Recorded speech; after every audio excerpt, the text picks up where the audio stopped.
Audio, Mike, you're ready to go. Oh, are you plugged?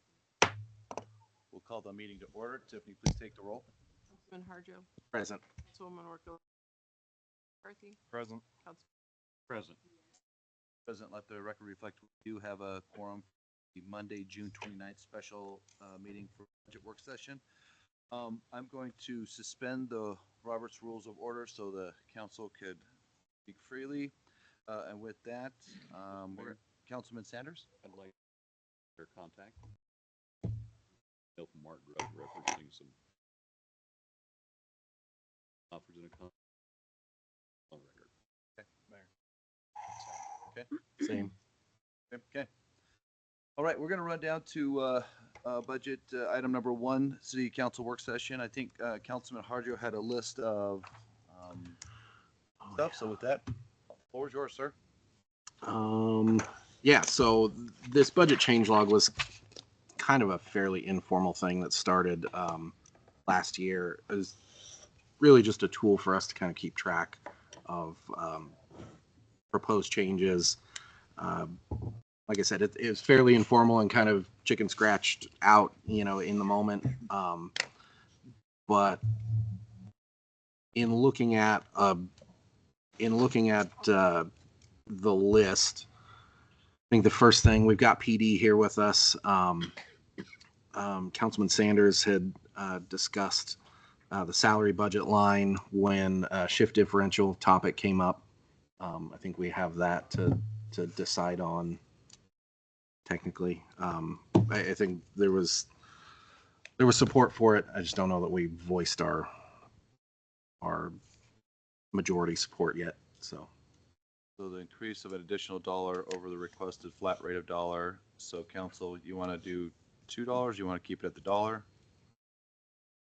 Mayor, I prefer the $2. If we're going to make a shift differential, let's make it one of significance. I agree.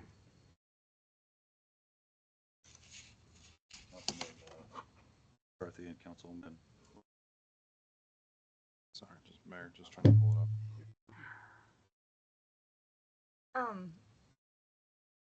Councilman Sanders, you mentioned something about overtime. Can you explain that? Well, my question at that time was whether or not this shift differential would have an impact when overtime hours are calculated, but the way it's being set up, it would not. No, I'm fine with the $2. Okay. Councilwoman Workla, the 100 per meeting instead of the 40 for P&Z. Yeah, that's where I stand. Oh, we needed to see. The resolution or the public hearing. Yeah, but then also. Resolution. Yeah, and then Councilman Harjo mentioned something about how we can recoup those funds through a potential increase in. Right, and the development application Yeah. fees and stuff. Yeah. I think that could follow this in the sense that, like, this budget, we could decide on this today and we would have until essentially the end of September to formulate the resolution and get with staff on what the structure would look like for that, to deliver it, to make sure that it's in place for October 1. Is good with that one? I'm in support of that. I'm gonna stick to my guns on what I had mentioned earlier, and not for the $100, but Is there a third amount that would be comfortable? originally I was for keeping the way it was, but we're trying to meet in the middle, I guess. Dollars.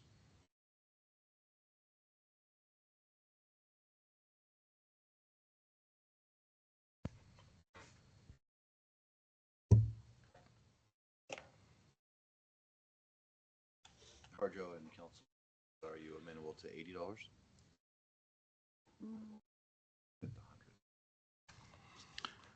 I think with the task load, it makes sense. I think I support the 100. And if you think about it too, in terms of kept saying hour. Meeting, the meetings could go for hours, right? And the amount of research that they have to put into it before they have their meeting, it's $100 a month. That's what we're really looking at, unless they have double meetings, which isn't scheduled unless there's like a special meeting assigned. But so I'm going with 100. So the point though, when we pass that resolution, they're supposed to be meeting They meet- bi-monthly regarding the county impact fees. Where's Brenda? She.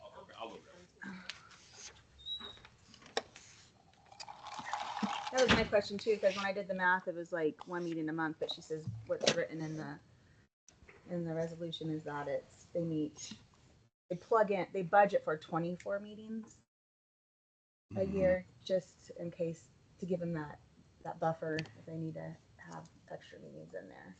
Not necessarily that they will have. That would account for the special meetings and Yeah. for the joint meeting. Yeah. Apologies, council. Oh no, you're fine. No, we were just talking about how they P and Z and DIFAC meet once a month, but we do the buffer for 24 meetings. We schedule it for 24, not schedule, but we budget for 24 meetings a year It's Councilwoman, that's correct. to make up for the special, if they have to do special meetings and such. Yes. Yes, and if I might add, and I think I mentioned this the last time we were here, with them meeting bi-monthly with the county impact fee, they will be meeting, more often. So actually should be about 18 meetings, that should be scheduled. And then we'll have that, it's kind of a 6 months buffer for special meetings. And do you feel that their scope of work and their taskings is greatly increasing now that they have the joint meetings and the DIFAC included onto P&Z? Councilwoman, what I would say is they work very hard at what they do, and this is a great planning and zoning commission. Not that the prior DIFAC wasn't, because they brought to light a lot of things, and I appreciate them for that. But so yes, a lot of additional review is coming onto their lap, and they do a great job at what they do. And I do think the meeting length is getting longer, and so therefore I do think they are worthy and deserving of it. Thank you. I'll stick with the 100.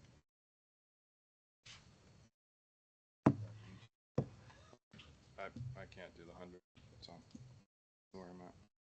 Councilor Sanders, down to you. Why does this feel like America's Got Talent? Right.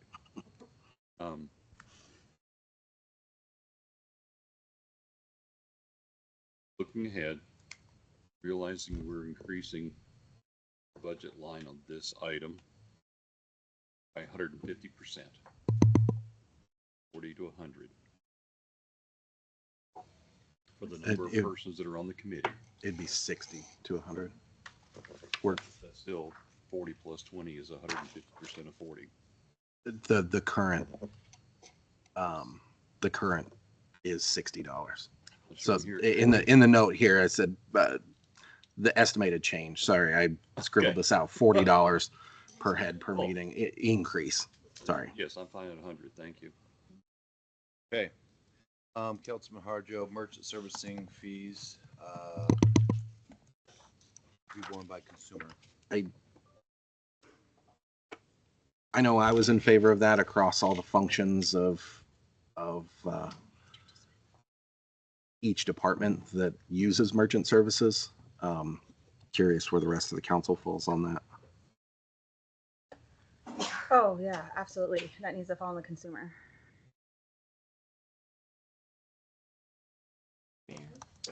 I'm just pulling up the memo, sorry.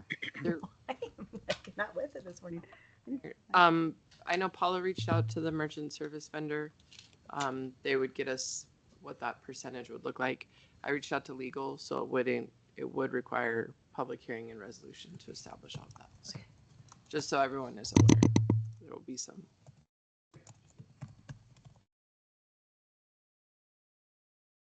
I'll say that not 100% sold on it yet, but I'm in favor of at least moving forward and hearing from the public. So if that makes forward, then I'll say yes.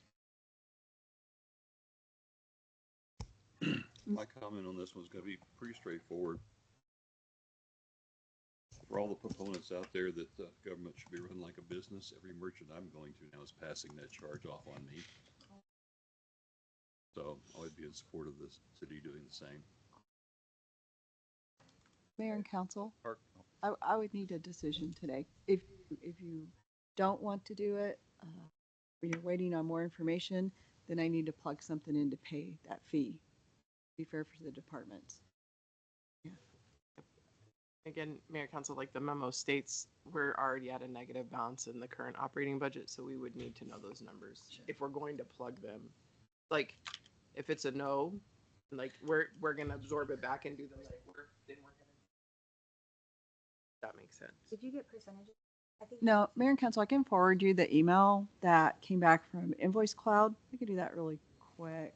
It just was like, thanks for reaching out. They wanted to schedule a meeting. It wasn't like, not a whole lot of information, but something you could review. And again, ideally, it wouldn't go into effect till October 1st, so we have time to work through the numbers, but the numbers would be on the consumer side, not on the city side. And we actually use two different merchants. We use Impact Payments for our smaller units like library, and then we use Invoice Cloud for our bigger utilities. Like golf course is going to have its own now, which is 4UP. Mhm.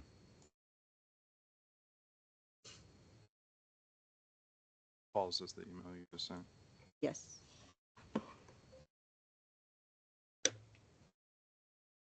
hearing 3 yeses and 1 wants to look at it. Still. Okay. Parks Master Plan and RFP. Council.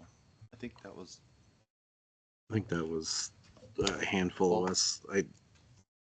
I'm in favor of a parks master plan.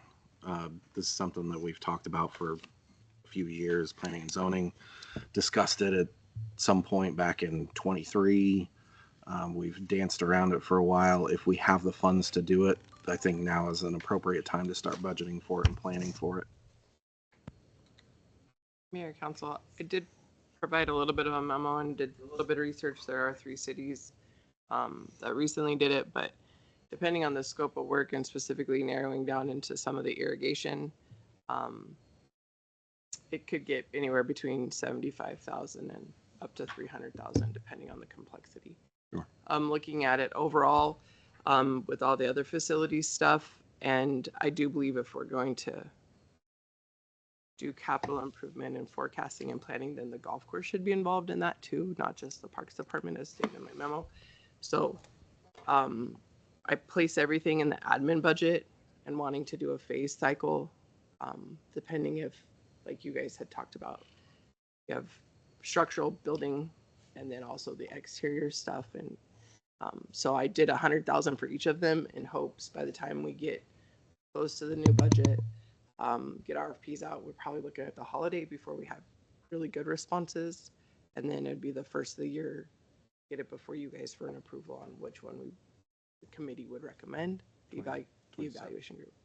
27. Sorry, Mhm. Tiffany. Just want to make sure. Yeah, and so I think in the FY27 budget, 100,000 is probably safe to say that I would imagine total study, depending the complexity of what you guys are going for. It could be require additional funds in 28 as well. Sure. So I kind of listed that as a potential spread between budget cycles. I'm okay with that. I'd like to come back on because I've asked this a couple times and departments. So it sounds like the 100,000 might be okay depending on the scope of work, which I appreciate you looking up some examples. Idaho Falls, I know it was probably expensive, but they have like 2,000 acres of park for their website and that. So I know that comes into that scope.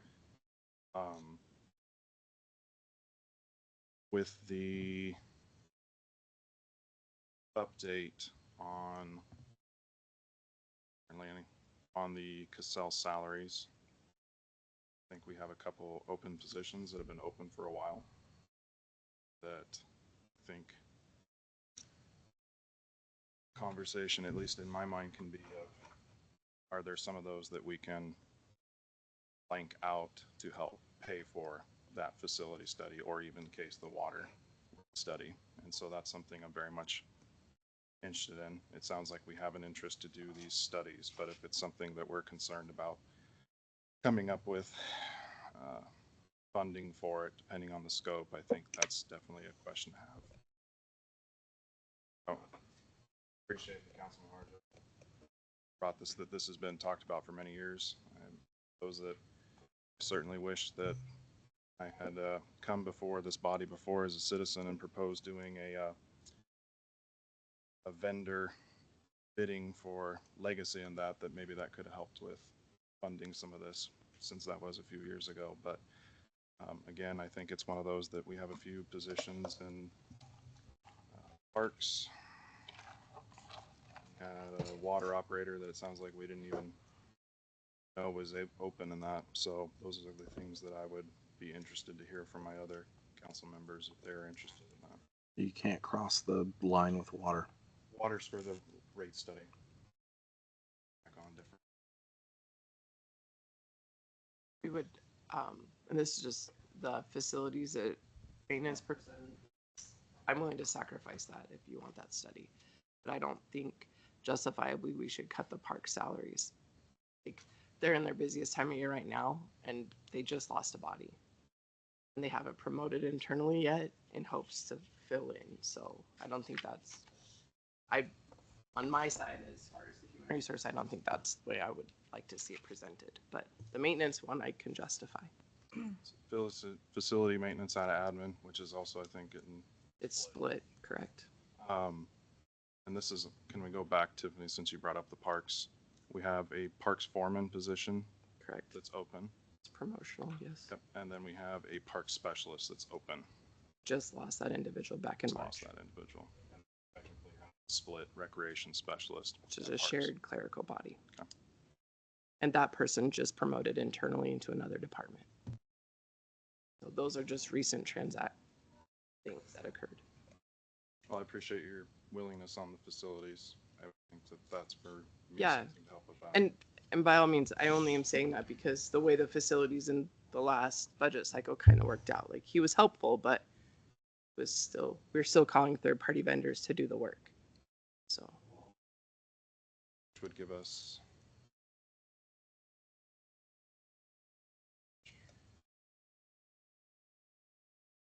currently 43,805 is the proposed 2020 salary, 2027 salary with fringe. So that would give an extra, we'll say 50,000. Go towards 100,000. we do, and again, Mayor and Council, we don't know the numbers on the RFP, and I would imagine it's going to spread out over a couple budgets. Agreed. Tiff, I think you're spot on. The open positions under the Parks Department are relatively new openings in that sense due to the loss of headcount.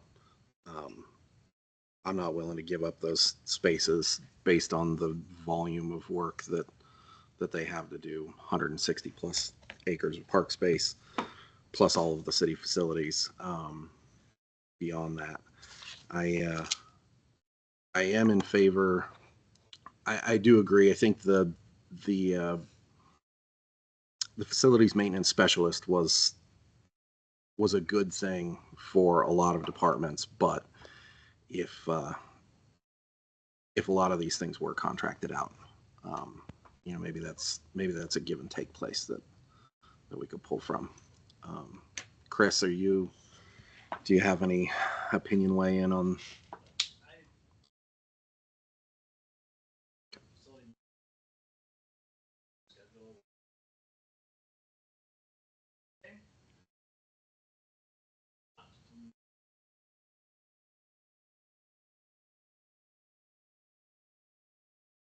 What was that salary? The 43,805, Okay. according to the sheet. Yeah, I say scratch that position, the maintenance position. And if we could allocate those funds, the park study. If we allocate those funds to the park study, would it still be spread over 2 years? Potentially, we don't know. Yeah, mayor council, you don't know that. And Yeah. depending on, like, my intention would be to put as much out as we can, facility data wise is what we want, and then bring it back and categorize that down to what's priority to you all in your study.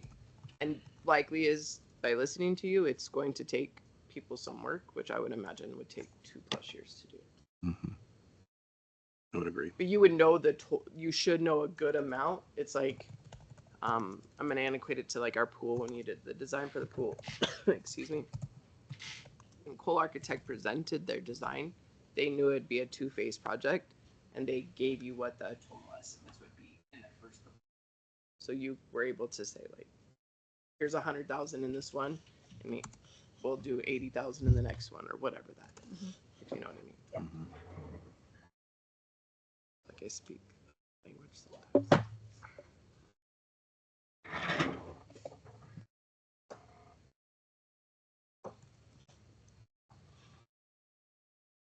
What'd you guys decide? I was reading an RFI, sorry. I'm good with going out for the park study, putting 100,000 into this year, an unknown amount for the next fiscal year, and getting rid of the maintenance position and transferring those funds over to this.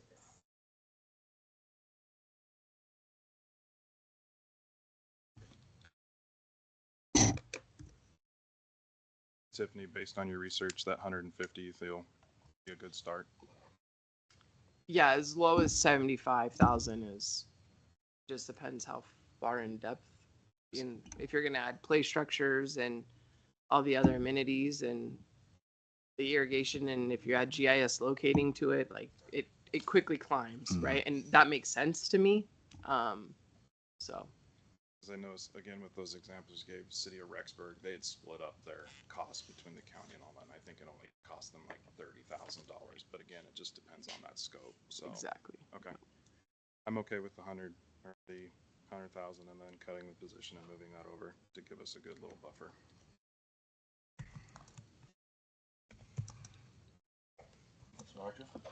Agreed.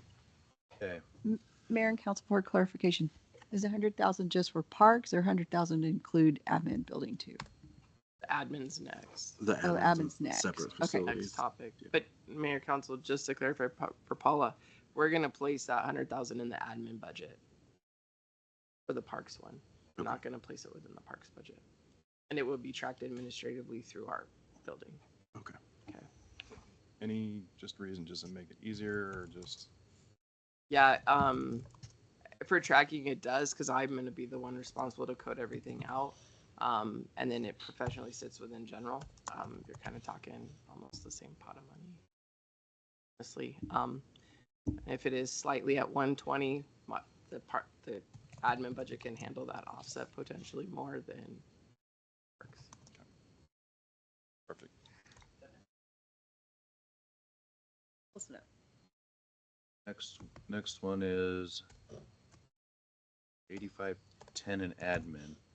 We get the facility study talked into that? I don't think we did. No. Mr. Mayor, I think we've got We're the, on 5. Oh, did I miss one? number 5. I think at first that conversation got commingled and we kind of parsed it out. We agreed. Sorry, sir. So we didn't Okay. really Yep, get it. you're right. Because Clearwater didn't really, well, my understanding, if I remember called correctly from Thursday, they said there's options to find them all.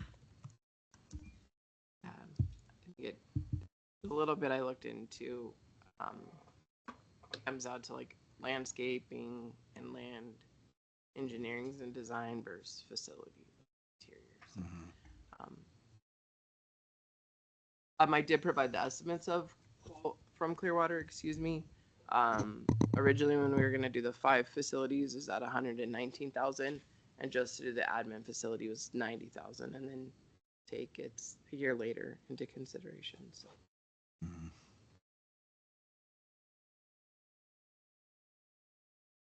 want to do the admin one?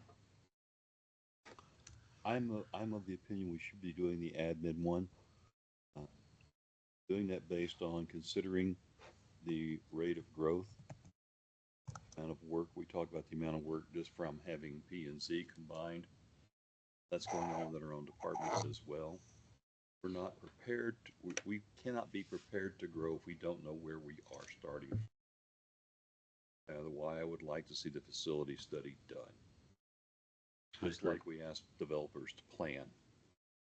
This is how we start to get a plan. And while I know we have wonderful people in Mountain Home, sometimes folks whose primary profession is doing this is worth it. And I think this may well be the case. I agree.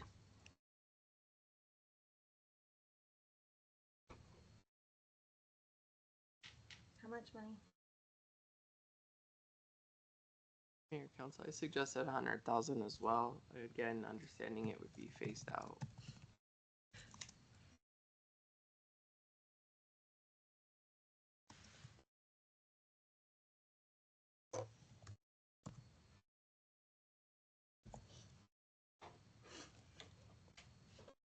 Because the memo had, the old memo that you had, Tiffany, was 119, right? Mm-hmm.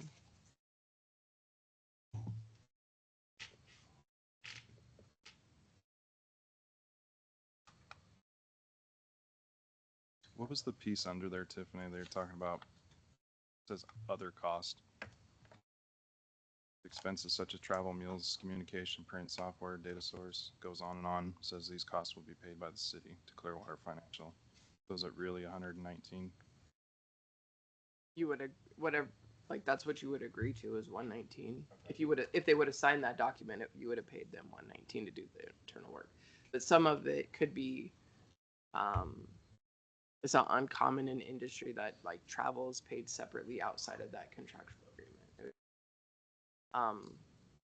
If they do large mapping prints or displays for your public outreach, that might be something that's not included in the 119.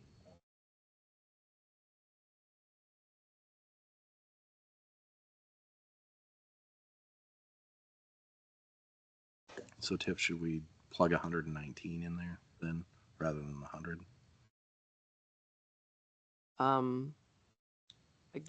Again, I think it's phased and go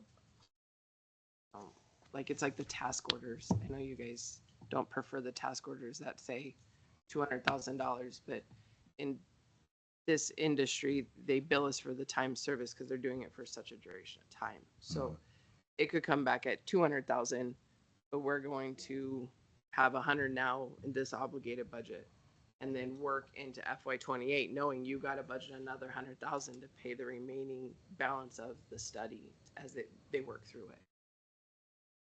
Tiffany, I feel like you can sell me on this better than Clearwater can. Can you sell it to me? Mayor and council, in addition to consideration, when you reduce the airport salary, well, we're not going to fund that position. Mr. Hogue had said no. That actually put that money back into the levy. So if you make those, like you made a payroll adjustment, so that actually put that funding back available. How much was that? 60. But I think with Fringe, wasn't it like 119 or 119? We were doing 48 or 49 with the contract, and then it was 70, wasn't it, Chris? It was 85. Yep. With your It's at the fringe. bottom of your salary, the very The last airport? thing on your salary Or for the, for the airport. So that put that funding back in because it's levied. So if you look at all the ones that are levied and you say, oh, I want to reduce this one, then it puts the money back available. It'd be 117, 732.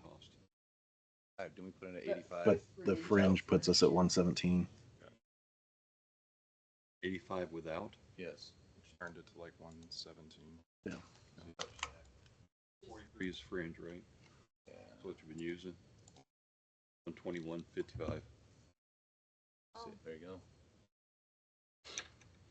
Yeah, I mean, Tiffany, I know you really want this, because you live, eat, and breathe this all the time, and you're, trying to figure out how do we fit all the people in this room, right? Tell me from your, I work in Mountain Home every day, and this is why we need it, instead of Clearwater coming in and saying why we need it. Councilwoman Workala, you're operating your administrative building in a building that I don't even know how old is. It's been revamped. The infrastructure alone in its sewer and water is deteriorating. That's just this building. That's not to say the power load at your Parks and Rec facility is not great and should be upgraded. Doesn't meets code, but not code, right? If that makes any sense in modern age. Your public works building, your HVAC went out last Thursday. It can't be replaced. You're again, you like when I start to look at it as a facility, and one of the hangups is like, oh, you're even going to evaluate your law enforcement building. It's a brand new building. Not really. 25 years old. Mhm. Like the city of Mountain Home has not done great in providing roadmaps of guidance for others, nor following them. It's been in a very good tradition of I'm going to make a strategic plan, good job, way to do it, and then they put it on a shelf. They don't follow it. So do I do believe that it's time? I'm very much not a component of it's not my problem in 2038. Like that's not how I want to leave it. Mhm. And so providing a roadmap or providing guidance along the way is what I think needs to happen. And not only that, I look at it on the other side of it is if we can make one large administrative building and then potentially make a maintenance building, that might only be 2 overhead buildings that you're now putting utilities into rather than 5. Because now you're cutting somewhere and saving in costs. So that's how I look at it a little bit. But I will come to work and I will work in this building every day. You know what I mean? Like, but I do believe, and I think where you sit, and clearly with the parks one and the studies is how do we provide the roadmap to the future and bring those out and discuss them every time we do this? Like the study said this, we should be doing this. That's how I look at it. Oh, thank you. Well said, too. Thanks. I'll also say one of the things that used to frustrate me in my younger working years was the emphasis, and Tiffany touched on this, the emphasis my higher ups would place on strategic planning, wanting to know where we wanted to be in 2 years, 3 years, 5 years. And they would set their goals and their objectives, and the very next year, what'd they do? They didn't compare to see where they were. They made up a whole new set of goals, objectives, and plans. So I would love to have the baseline. It looks like, short of me being recalled, I'll have the longevity here to see it arrive and actually begin to take action on it. So I would like to have it as a benchmark to go by. I'm not saying that other events may occur in the process. It means we are not best prepared to do what might be in that plan, but at least we know a direction that we can agree on needs to be guiding what we do next. You said the airport salary and fringe will, it seems like it will cover that. Mayor and council, it'll go back into what you can levy. So it increases what's available. Oh, okay, yeah. So we can allocate that to Oh. that particular use. Okay. And then Tiffany, and then obviously the cost difference on that. I think because if we're only moving 70 from that airport manager position, we're looking at 119 to 150. Come up with the difference, right? So, Differences in your fringe. so we had offset though on the airport manager because they were using half of the contract to cover almost, was that 40-50% of the cost of the Yeah, but position. the airport hangars are gonna have like a $90,000 annual potential revenue. One hangar. Right. Hangar that you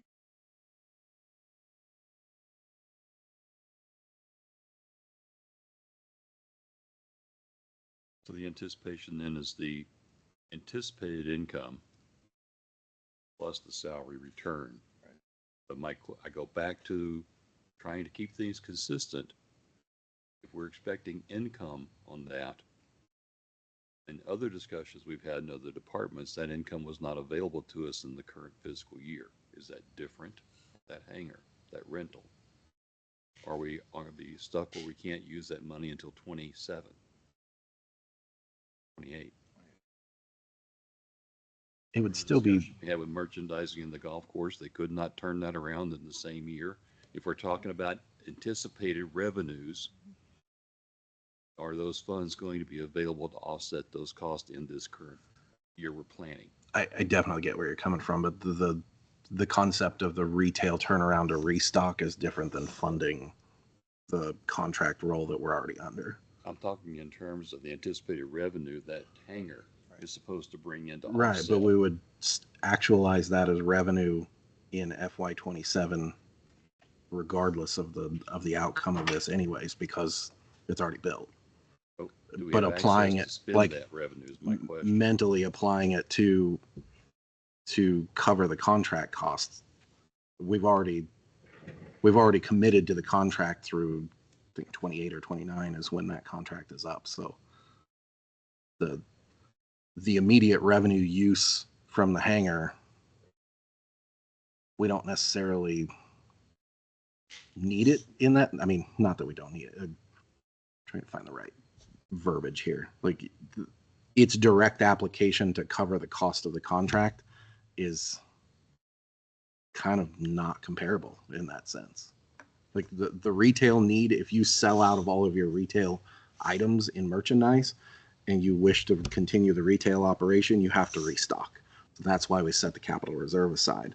We've already contracted with our airport manager that cost is being paid. And so when a new facility comes online that will generate its revenue, we're going to see that on the revenue sheet anyways.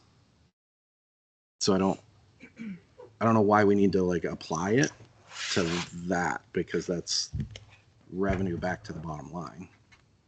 We're not restocking something. Like, that's why I think like we're really like apples and oranges on the comparison there. If we were going to go with the model of having an airport manager who was a city employee and we were going to do the fuel sales side of things, I could definitely see where you're coming from, but that's not the case. Like, right, that's off the table. So I still think it's kind of apples and oranges. We would have allocated. I'm having trouble wading through the fruit basket because We would have already allocated money to pay the contractor through the end of his contract for each fiscal year, right? We also, in the process of that contract duration, we brought a new facility online that generates revenue to the bottom line. Where we allocate those funds, virtually, that will cover the airport contract, yes. But the access to those funds this year would really only apply if we were going to get in the sales of fuel business for this year. when we're looking at revenue coming in from a source, and if I can turn that revenue around in the same fiscal year, then I can use that money to pay for other things. If I can't turn that revenue around the same fiscal year, I have to hold that money back in reserve and backfill a hole we create in the current fiscal year. So here's where I'm gonna need help. We go ahead and say $100,000 for the study, which I am not opposed to. I think we really need this. We're going to turn around and say, by the way, we're adding in the same fiscal year a new funding stream in the new hangar. And it's going to generate X number of dollars. We're going to apply to that 100,000. It generates 50 against the 100,000 in the same fiscal year. Taking revenues that are coming in this fiscal year, just like the golf course would be when it sells merchandise. We have revenue coming in, but for some reason we can take that money from the hangar and apply it against a contract we're going to let in the amount of $100,000. We can't do it with the $4.50 in profit we made back on merchandise. We have to hold that until the next fiscal year. I'm having a hard time struggling, so help me out. We're mixing like 3 different departments where the revenue streams into one concept now, though, right? Like, when the revenue from the hangar comes back, it's no different than any revenue that we generate elsewhere. Like, right, that Okay. we apply that on the revenue sheet side of the balance, and that I see where you're going. I think we're taking like 3 different streams to create one thing, and in the concept of just this facilities planning study, we do have the buffer in just the general fund perspective of this, like allocating from it. I think we went from like talking about cutting a salary and then allocating the salary fund somewhere. So we've like taking the now non-committed funds because we've eliminated that position and allocate that towards the study and the one-time use. That's the part I think focusing on here, right? Like, I'm completely okay if we needed to take in this cost for this study of existing general fund. Even if it were in this fiscal year, I'd be okay with it. Because I believe so much strongly in getting this started and getting it done. So I kind of want to just make sure my fellow council members are not playing the travel game of moving the squares around, trying to figure out how somebody's going to get paid for. Let that be in the wash. Something that stands alone like this, agreed. create its own line, create its own way of doing things, and we commit to that funding, then everything else that falls out, we deal with when it falls out. But let's keep it clean so we can make Agreed. That control of it and better way of tracking to make sure it's handled appropriately. And with all the accountability we need to have and the auditors be happy and, the world go on. yeah, We start playing this goes here and that goes there, it starts getting murky for me. agreed. To straighten that string out, we've eliminated one position that goes back in the pool of available funds. Yep. That's as simple as it probably needs to be in that sense. Yep. And then we start allocating to this phased out facilities planning funding. Because we forecast that revenue already into that general fund we're playing with right now. Right. So that's to me. That's where I was going with like Straight line it. Council, what I'm hearing you guys say is yes for the study. 120? I'm a yes on the study. Tiff, do you want 100 or 120 for that for this year? I'm not meaning to put you on the spot. Like if it was at 119, Oh, that's right. understanding that it was at 119, I mean, do we just want to allocate 119 or 120? Respectfully, I'll take what you guys want to put in the budget line. Fair. Because when the person comes to present, I'd like it to get approved and you all to be okay with it rather than what I've experienced in the past. Agreed. And So Councilman Harjo, I will. Yours. Put it the sweetest way possible, because I know you want to say other words. Knowing that when this goes, it'll wind up going out for bid again.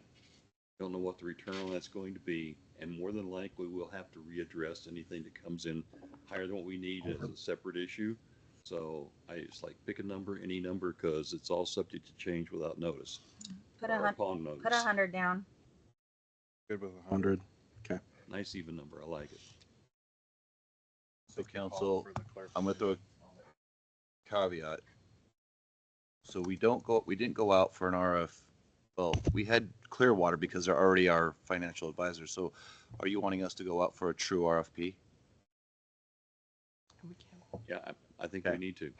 I think that would come closest to following our purchasing policy, even though we have them on as a consultant. Our Okay. financial consultant, we're looking for professional service at this point. So I think it would be fair to do the RFP. Okay. I would say for both the parks and Yeah. facilities. Agreed. All right.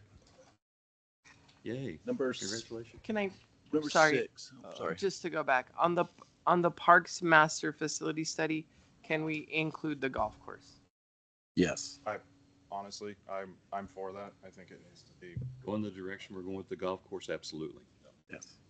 Okay, I just wanted to, I knew I threw that, I put it in my memo, but that wasn't, okay, thank you. Okay, I'm gonna jump ahead, Scott, and grab this one since my name's tagged to it anyway. Yep.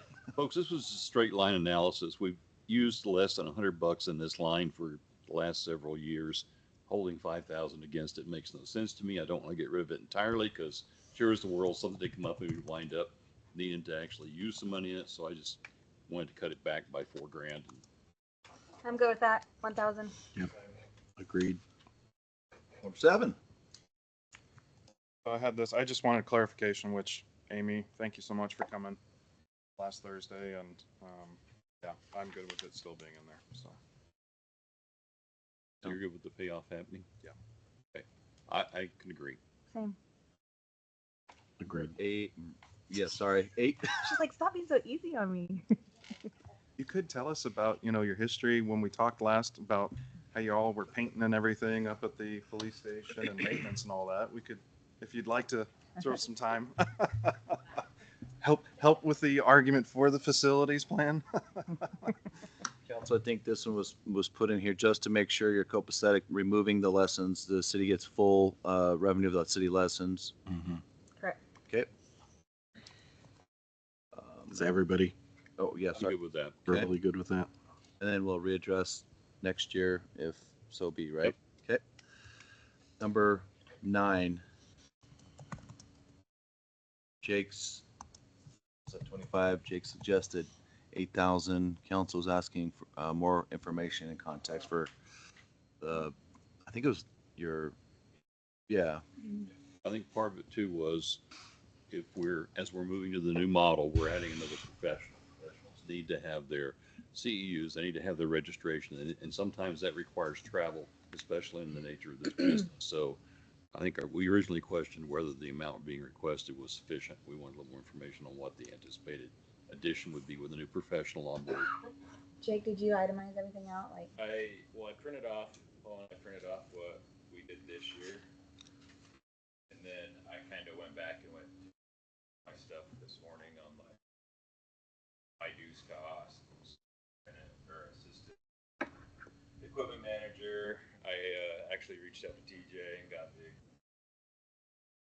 travel.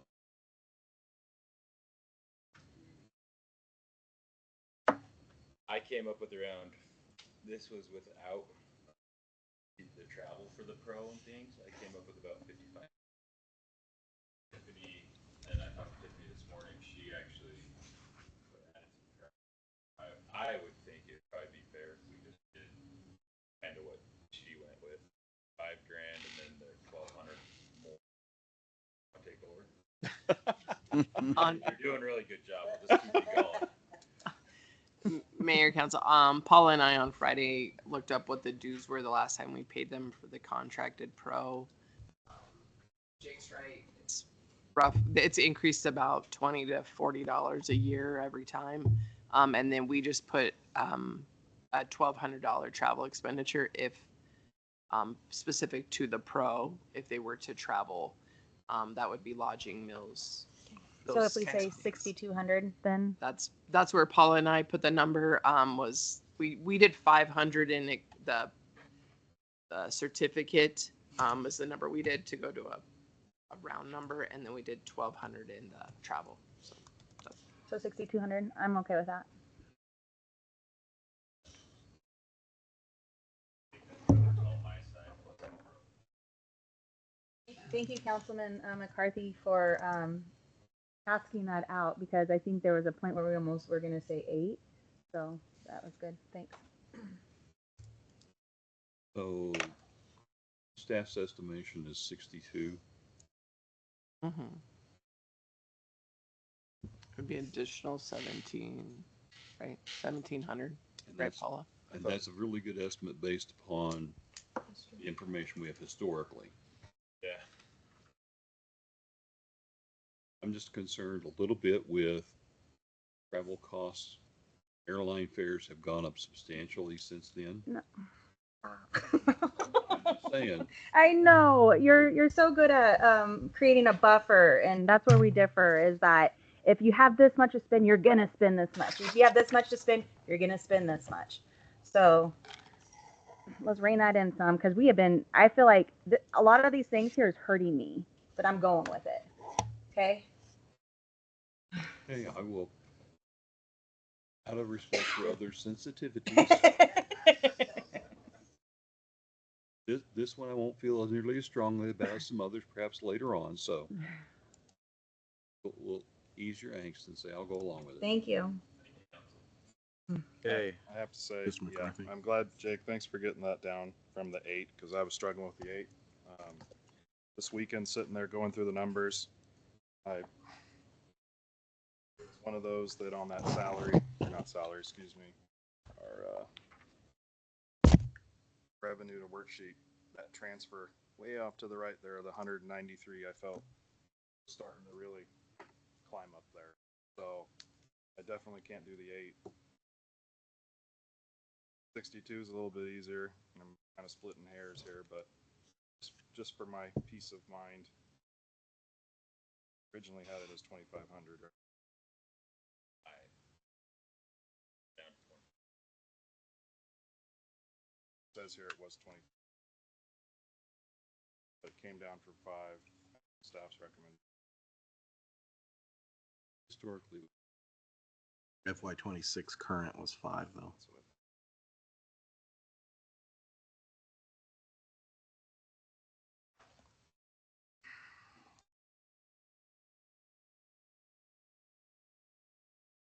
off things. That's where I'm ready to draw the line.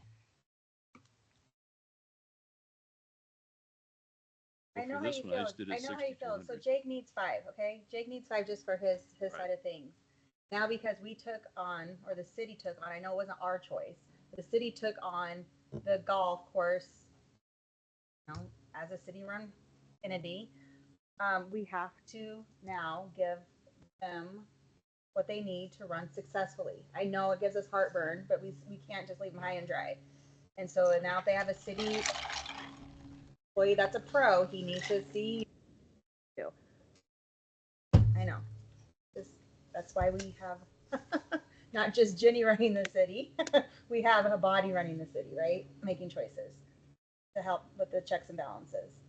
So I know how you're feeling. I'm glad. I'll be all right with 6,200. Jake, if you can cut things. Council, and the statement of because you give it to us, we spend it, that doesn't always happen. That's why you have carryover. So there could be very much where all we do is pay for certificates this year and there is no travel due to that employee. Yeah. So do know that, Councilman. I understand that. That's not something of So- I get the carryover, so that's not there. But I will say, be watching it like a hawk. The whole golf course. And I will say, folks, bear days like this in mind, because if things do change, that's the only constant is change. It may well be they come back with us for requests to go over this line with rationale, and we wind up making adjustments necessary. So setting the boundaries, setting the target markers are great, and then we put it against reality as time goes by. Okay, Councilman Harder, you good with that one? 62? Yes. Okay. 10, that's the fungal. Fungal preparation. I mentioned that just because I saw Jake's line where it says he needed the increase of 10,000 due to cost increase, fertilizer and fungicide. But he only put down 50,000 because I know you're trying to be lean in every line item. Do you need 60? Know how we feel. I mean, I'd be fine with 50, but I would take 60. Whatever you guys want to do. Will 50 work? 50. Okay, let's do 50 then. Let me note that real quick. Next one is, or, Hang on just oh, a second. council good with that Sorry. one? Sorry. I'm good with it. Okay, fuel and oil, proposed 25K. I'll agree to increase it to 31K. 11. I'm good with that. I just want to check. I know we've increased, but I just wanted to see where you were, Jake, for expenditures so far on, just for.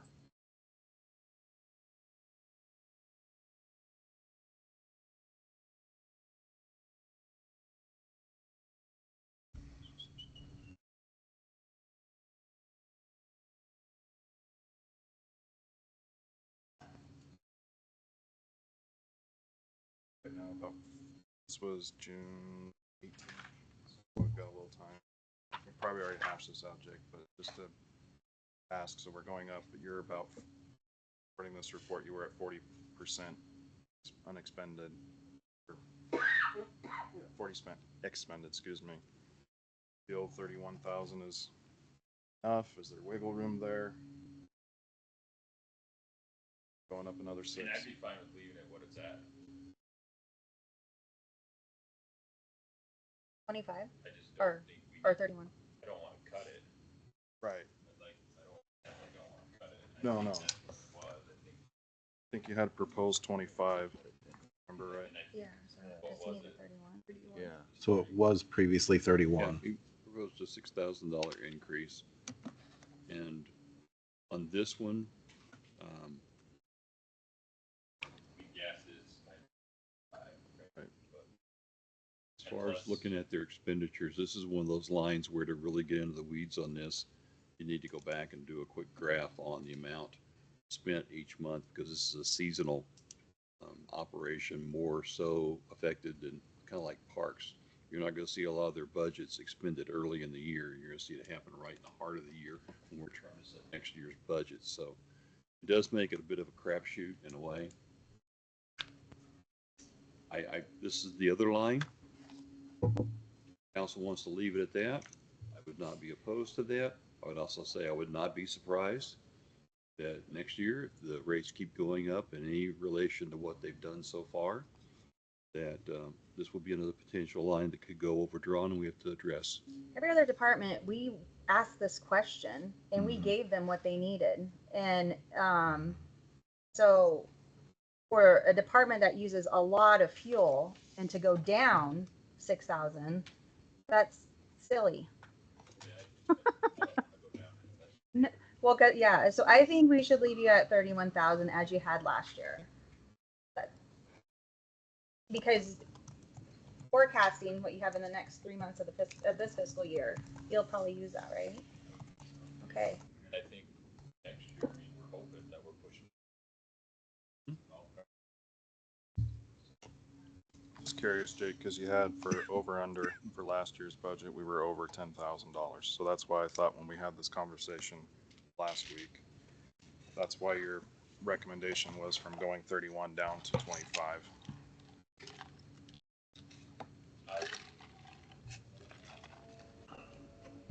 Cause I was, well, I did. Fine.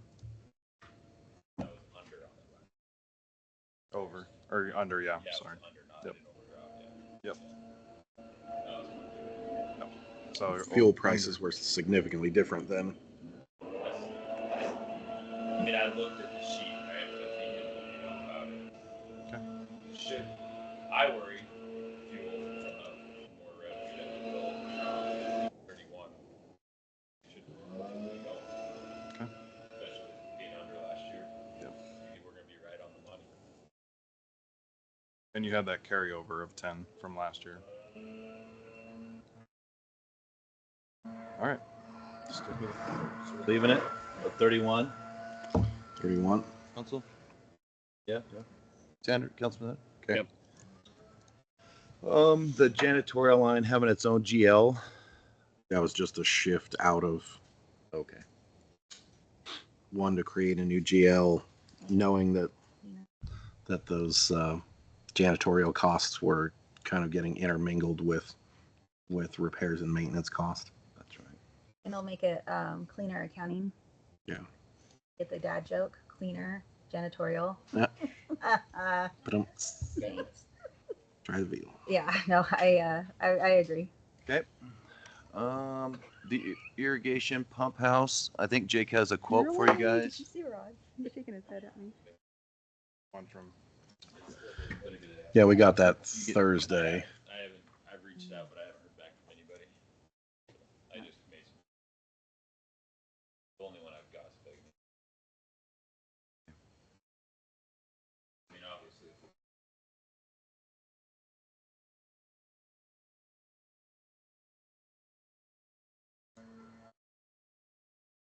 So we have Benny Ganetta and you reached out. How many other people? I called first of all.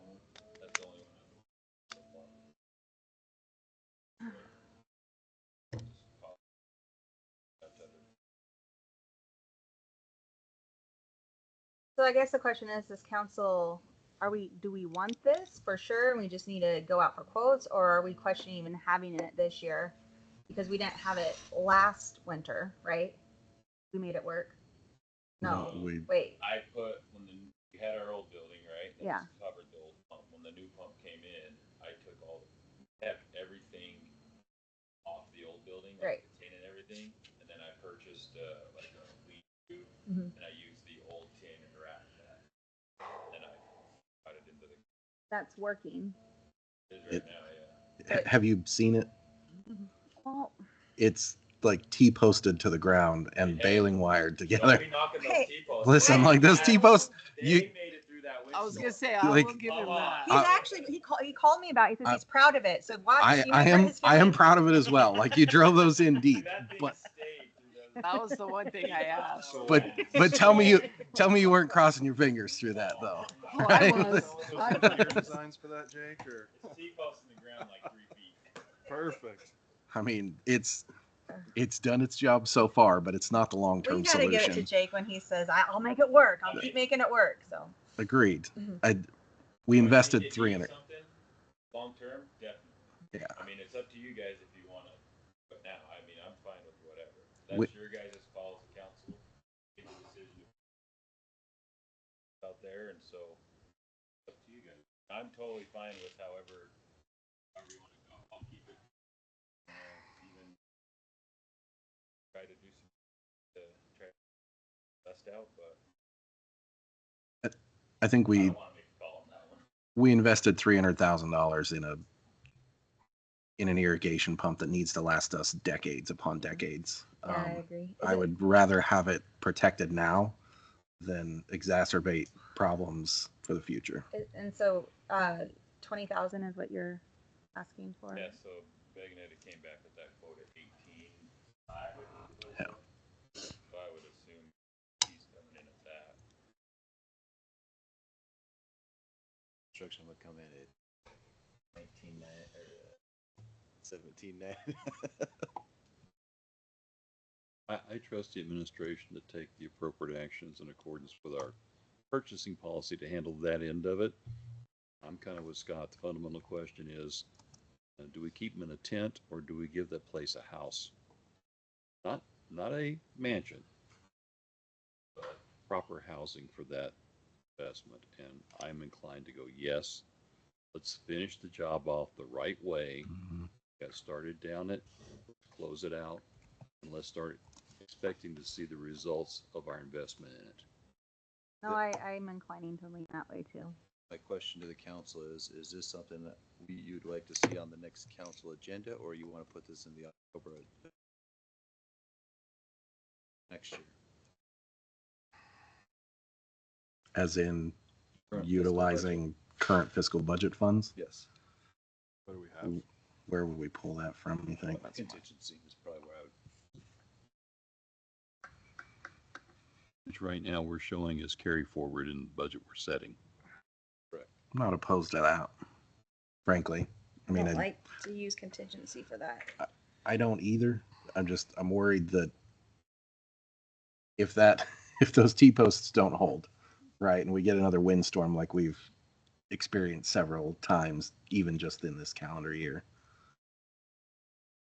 say that structure comes out of the ground and hits the control panel and causes some damage, that's not damage covered under warranty. It might be covered under insurance, but if they saw the structure, they might not cover it. And I'm trying to be gentle, Jake, because I know that you have put a structure together and it's awesome. But I I'd don't- rather not have the risk, I frankly, don't for think your that. structure would pass the study. You don't know. There you You go. might get recognition in that It facility. would. Yeah. Yeah, but what kind? That's the question. Jake, since Doing a Mayor drawing had brought up the or being like, question, "Oh, it's so That's cute." all. Sorry, I should have just shut my mouth. Sorry. No, that's not. have any wiggle room in your budget? No. What about your, I mean, like Sander said, I spend most of Yeah, we're asking a gentleman who is running a department up to this point has classically had to have supplemental funds. What's your plans in your capital outlay? Just curious. For this year, though. This current year. This current year, he doesn't I- have anything. I don't have There's any, nothing. I didn't put anything. So right now, because you have 6,273 expended out of your capital outlay for this current year. Mayor and council, that's a offset line because he had to spend for his leases. So Right. I think there's a line overdrawn.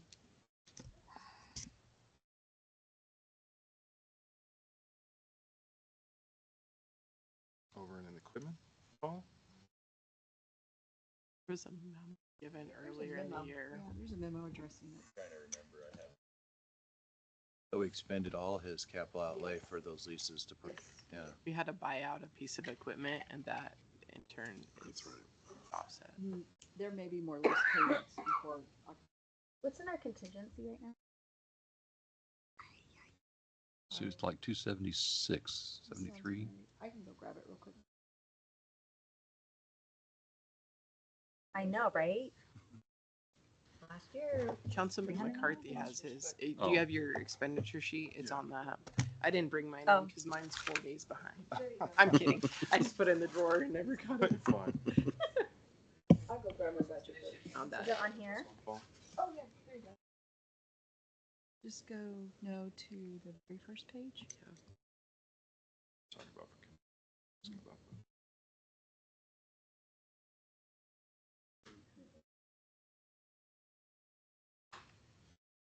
434 was the number. I thought that too. 434. I'm gonna take a stab at this, because quite frankly, this is just for me adding up for the golf course. Jake, can you, I can wait till October.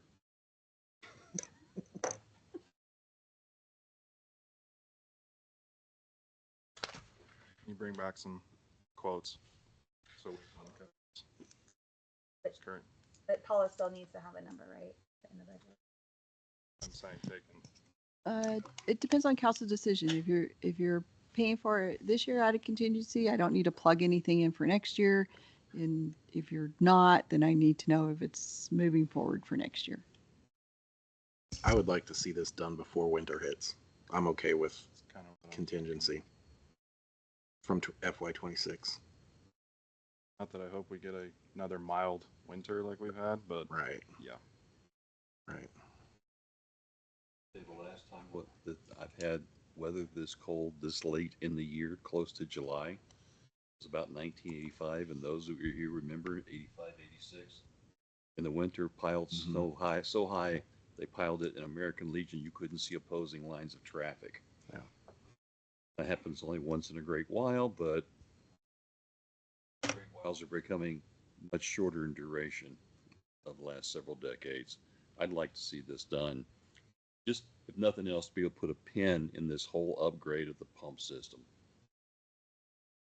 I agree. 'Cause I remember the discussions sitting out there when this first came up the other year, and initially there was talk about having that building enclosed, that pump enclosed then. Mhm. Let's get it done. I'm okay with funding that out of FY26 contingency. Painful as that. Just checking. I'm gonna be the last person to say anything if I say anything at all. I mean, it's not comfortable, but we have to Yeah. protect that investment. understand. It'd be crazy to just throw that down the drain and But have I think something you're still happen. protecting it if it's next year too. I mean, it's out of next year's budget too. We took, what is it, 311,000 out of contingency last year for the golf course? I think we did 297 for the pump. 311 right now is the current for the transfer. transfer Yeah. currently. I don't disagree, Councilwoman Workla, but I'd rather not see that $300,000 investment get damaged. That's the common sense, right? Right. In the first go around. Didn't it? I know the one. Wasn't enough money. Because we'd only allocated the 300 and Yeah. the pump total came out to like 297. I think the pump building for the That was discovered in the initial bid process. gas. Bids, did you go? Yeah, that's why we didn't do it, was because We only got one bid on it. Yeah, Betting and I was the only bidder on it, but the pump was specific, so it came from a specific pump company to include housing that they engineered for it.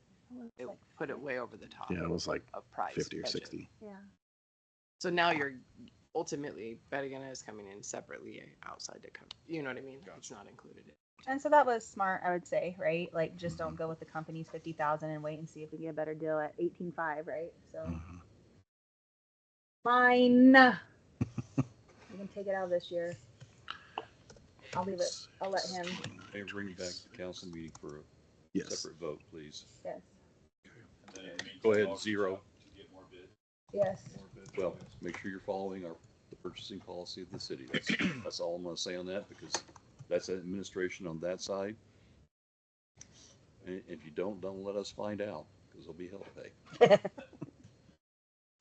Okay, wait, Council McCarthy, you good? Okay. Last but not least for the, golf course, no, shoot, I thought there was one more. That's what I mean. There's a restaurant repair. What do you guys want to do? Number 14. That was the one that got reduced essentially to zero. Am I remembering that correctly? What would need it? What could potentially be repaired out of that line? Freezer, fryer, cooktop. The Oh. stuff that would fail. All the things we're obligated That could for fail. in the restaurateur air contract. conditioner. But I can come back and ask in contingency. Right.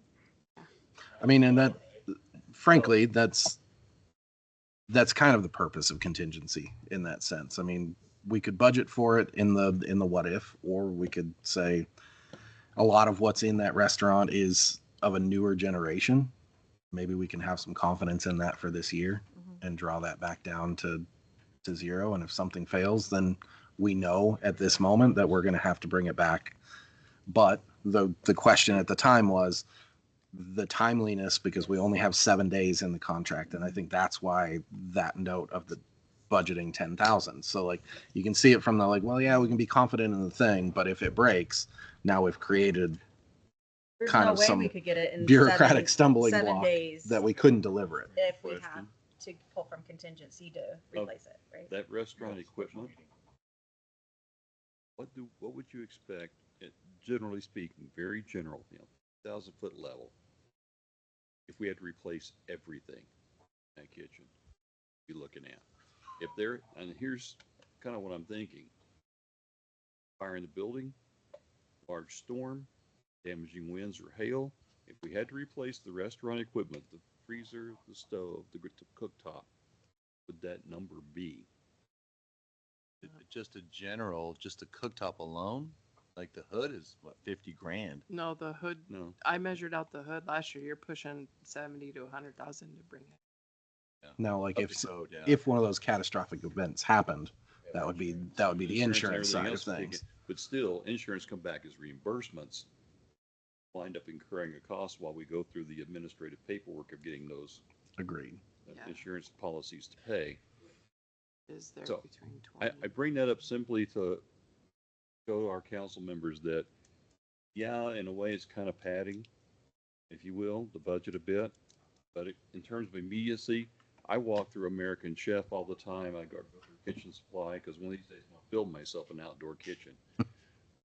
So I know flat top, industrial flat top is pretty much barely going to be covered by this amount. Same thing with, and God forbid you have to build a custom hood, which right now I think we have. That's why it's so high out there. It's not a standard length. So I would be very comfortable with having an immediate access level here that hopefully we never touch, and it gets carry over. We get to do the same thing next year. I think that was the point in plugging in that 10,000. we do have the obligation to cover equipment failure in our contract, and at least that gives us some mobility within the 7-day window. Mayor and council, if I can add on, for audit purposes, so not so much budgeting, but when the auditors come, it's cleaner if it's in the correct budget. It does create additional work for them to move an asset from the general fund into the golf course, just a thought purpose. Most of these pieces would be capital outlay. $5,000 for capital outlay. Right, just as a buffer, and because of the contract saying we needed to get it placed within the 7 days, yeah, to put it in there. That is what I say.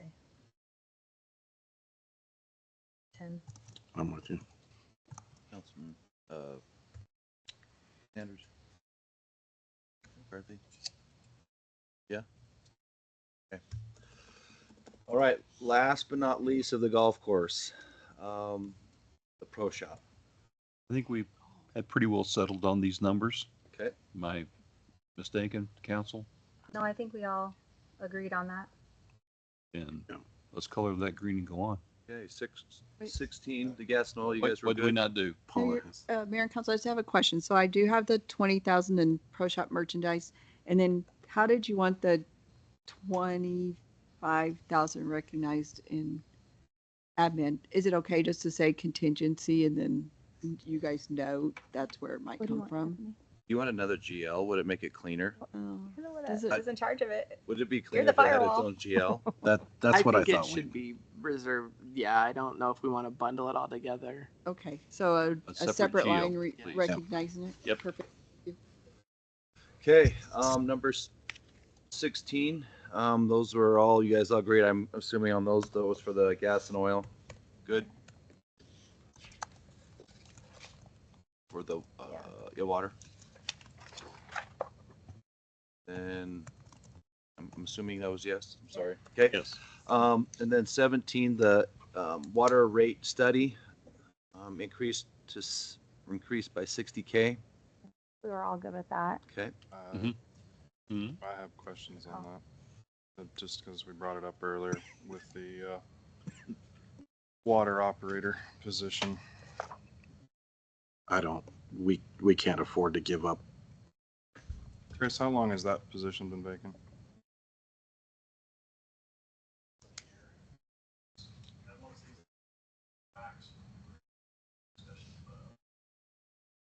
I will mention you dropped gas to professional people. Last year we had 5,000. This year we asked for.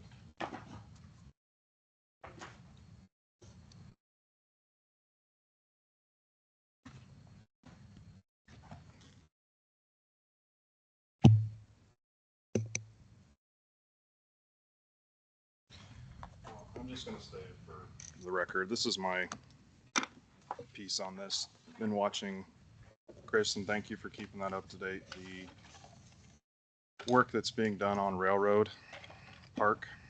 And so when I'm going through these numbers and seeing the hours that are being spent between water, wastewater originally, and streets, which seems to be streets is still consistently working there, it makes me kind of start questioning of, are we having positions for the department, or is this more pet project things? So that's why I wanted to bring this up, in the fact that I know my fellow council members will vote their own way and that, but I struggle with, if we've had a position there for a year and yet we have work that's being done on a park,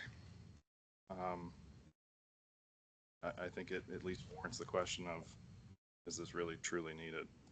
So we've done this now with facilities plan for the parks and that. And that's why I want to bring it to the body to see if there's any entertainment of using the operator position to not necessarily get rid of it, but blank it out for this year. Use that to help cover the water study.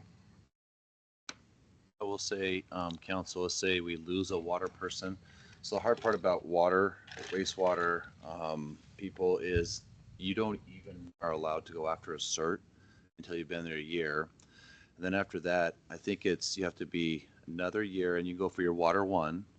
And then after that, you have to, then it's 2 years you have to put in. And then to go out for your time of, like, you have to be in supervision to get your 3. So it's, So building that portfolio of staff to do those things and to compound that, the water staff specifically is on call around the clock. How many times have we had in the last year or two water breaks that are well after hours, and we're calling upon the same staff time and time and time again, who get back up after being at a water break all night and get back up after getting home at 6 a.m. and getting back up, and they're at the office at 7:45 in the morning. Like, that's, to be lean in staff is one thing. To be lean in staff in a critical place like water is a different story altogether. I'm not for cutting that role. And so if it was such a desire or a need, then why did it go without being unfilled? I remember I brought it up, and it was one of the questions of, we didn't even realize knows. So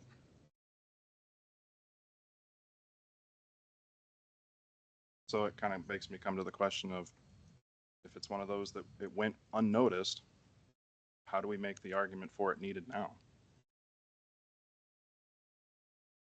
And again, I come back to Railroad Park. Looking at the spreadsheet here, it makes me beg the question of, we have streets department that's still working on Railroad Park.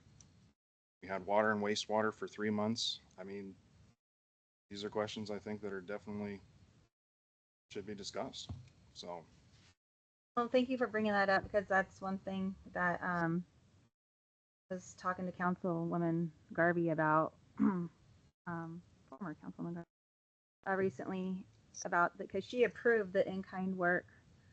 And I'm just like, Becky, look at this in-kind work coming from water and wastewater. And she's just like, yeah, it's probably because maybe we're overstaffed, right? Like, how can we justify taking it from one department to go towards building a park unless you're overstaffed? And I mean, so yeah, I've had these conversations, and I agree with her, but you're actually pointing out on record. Thank you. I think we all agree that it's hard to justify going up in water rates unless there has been a study, right? You said that yourself, right, Councilman? So I think you're saying a water rate study is needed, but you're trying to find a way to fund it through a position that has been unoccupied for a year to help pay for it. I don't have a problem with looking at that.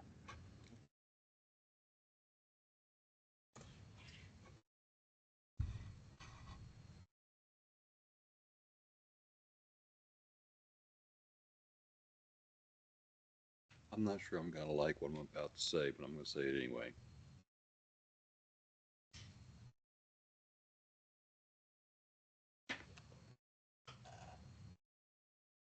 My preference would be we keep the position on the book and it be filled immediately. Because I anticipate, and it's more gut feeling than anything else, but I anticipate there's going to be a need. Every member we can put on board with the upcoming work is likely to come to us over the next 2 to 3 years. Can they come back and re-justify the position? Possibly. Does Councilman Harjo make some good points? Absolutely. Is it also fair to say that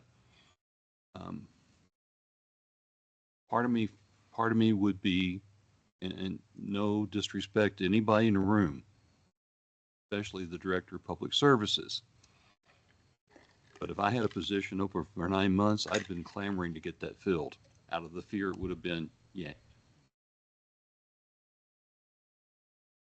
I also recall in the past, in a State of the City address several years ago when the first phase of downtown was redone, the mayor being very proud of his staff for having accomplished not only everything that they had on their schedule to do in the departments, but they had also contributed substantially to the work done in that phase 1. That would have been done through in kind. I really understand the argument being made by my colleagues about, is that position really needed? And the amount of work that's being drawn toward a project that I personally thought could have been handled differently, but we're currently having to handle. I think the bottom line on that particular piece is yet to be determined, and then a reckoning may come. But if I'm looking to prepare the city for its move going ahead, I would not be in favor of losing this position unless it is the council's intent to make whoever's in charge come back and have to re-justify its need. And the first time we have another major water break, I think they need to be pretty well demonstrated. And with the aging pipes we're finding in our city, our infrastructure getting older, and the additional workload we are likely going to see to some degree. I mean, we've already got one section, correct me if I'm wrong, we've got one section of pipe we're looking at right now up toward the north end of town that has the potential for growth to go to it, and we'd be undersized for it. Mhm. And then when that happens, we have to go and pull that infrastructure out and redo it. That's going to be an all hands on deck project as fast as you can get it done right. Am I close? And I find myself caught between the rock and the hard place. The administrator in me says things could have been handled a bit differently and probably with a better outcome. But the pragmatist in me says, what's looking ahead of us, I don't want to lose this position. Bring it back next year then. I think there needs to be some accountability for what has been used for labor hours on Railroad Park. I'm sitting here from January to June. We have our streets department has been consistently spending a lot of hours there. Had from January, February, March with our water and wastewater. How do we justify to not only the taxpayers, but also to the users of our water and wastewater when we say we're going to increase your fees, or we're using all this time on other projects when, respectfully to Chris, I asked when this happened back in January, what project, is all our projects going to get done? And it sounds like it has, but I'm sitting here going, how do we justify spending this amount of hours on something when, again, as you pointed out, that position went almost a year without being filled? Because then that's an inheritance of, was it truly needed? And I don't disagree with what you're saying. It's the application that we have a difference on. I don't think we improve this by punishing us. agreed. And what you're suggesting is essentially a punishment against the department for their inability to be more effective in the management of what they're doing. And reaching out a bit to continue to bring up an issue that I'm going to continue to champion as well about how we got to where we are today. But I'm not willing to punish the department. I want them to be at capacity. And this is what it feels like. It feels like you're trying to punish somebody for something that's currently going on. And what I'm wanting to do is to hold that accountability when the numbers are in and we can point back to the facts, and then accountability comes up as a matter of facing the facts as opposed to withholding potential in a future year when we know whether or not it's going to be needed or best used. So I don't disagree with the sentiment. I'm actually a champion of it in a lot of ways, but not if we're going to, it looks to me like you're trying to punish them, and I'm not ready to do Well, punishment. Sanders, I really applaud you when you didn't raise the water rates back in February because you didn't want to punish the citizens. I didn't raise those water rates, and we've talked about this before, because there was the need for that gesture, although it was entirely symbolic, as everything we've had brought to us has shown. And on the one hand, I could take that same vote, Jenny, and I could say, we just punished the people of the city of Mountain Home by not raising those rates, because we've lost the potential to recoup that money when we know we're sitting on at least one water pump that we need to start doing right now. Was it the right rate? Maybe not. Was it the right time? Unfortunately, it didn't fall in a good time politically for folks to do it. But I voted against it knowing darn good and well, and I've said it here since then. It was all intents and purposes, a vote to show we're paying attention. But I think we actually hurt folks down the road with it. And I'm not willing to make that a trend of this council that we're trying to punish the administration at the cost of our citizens.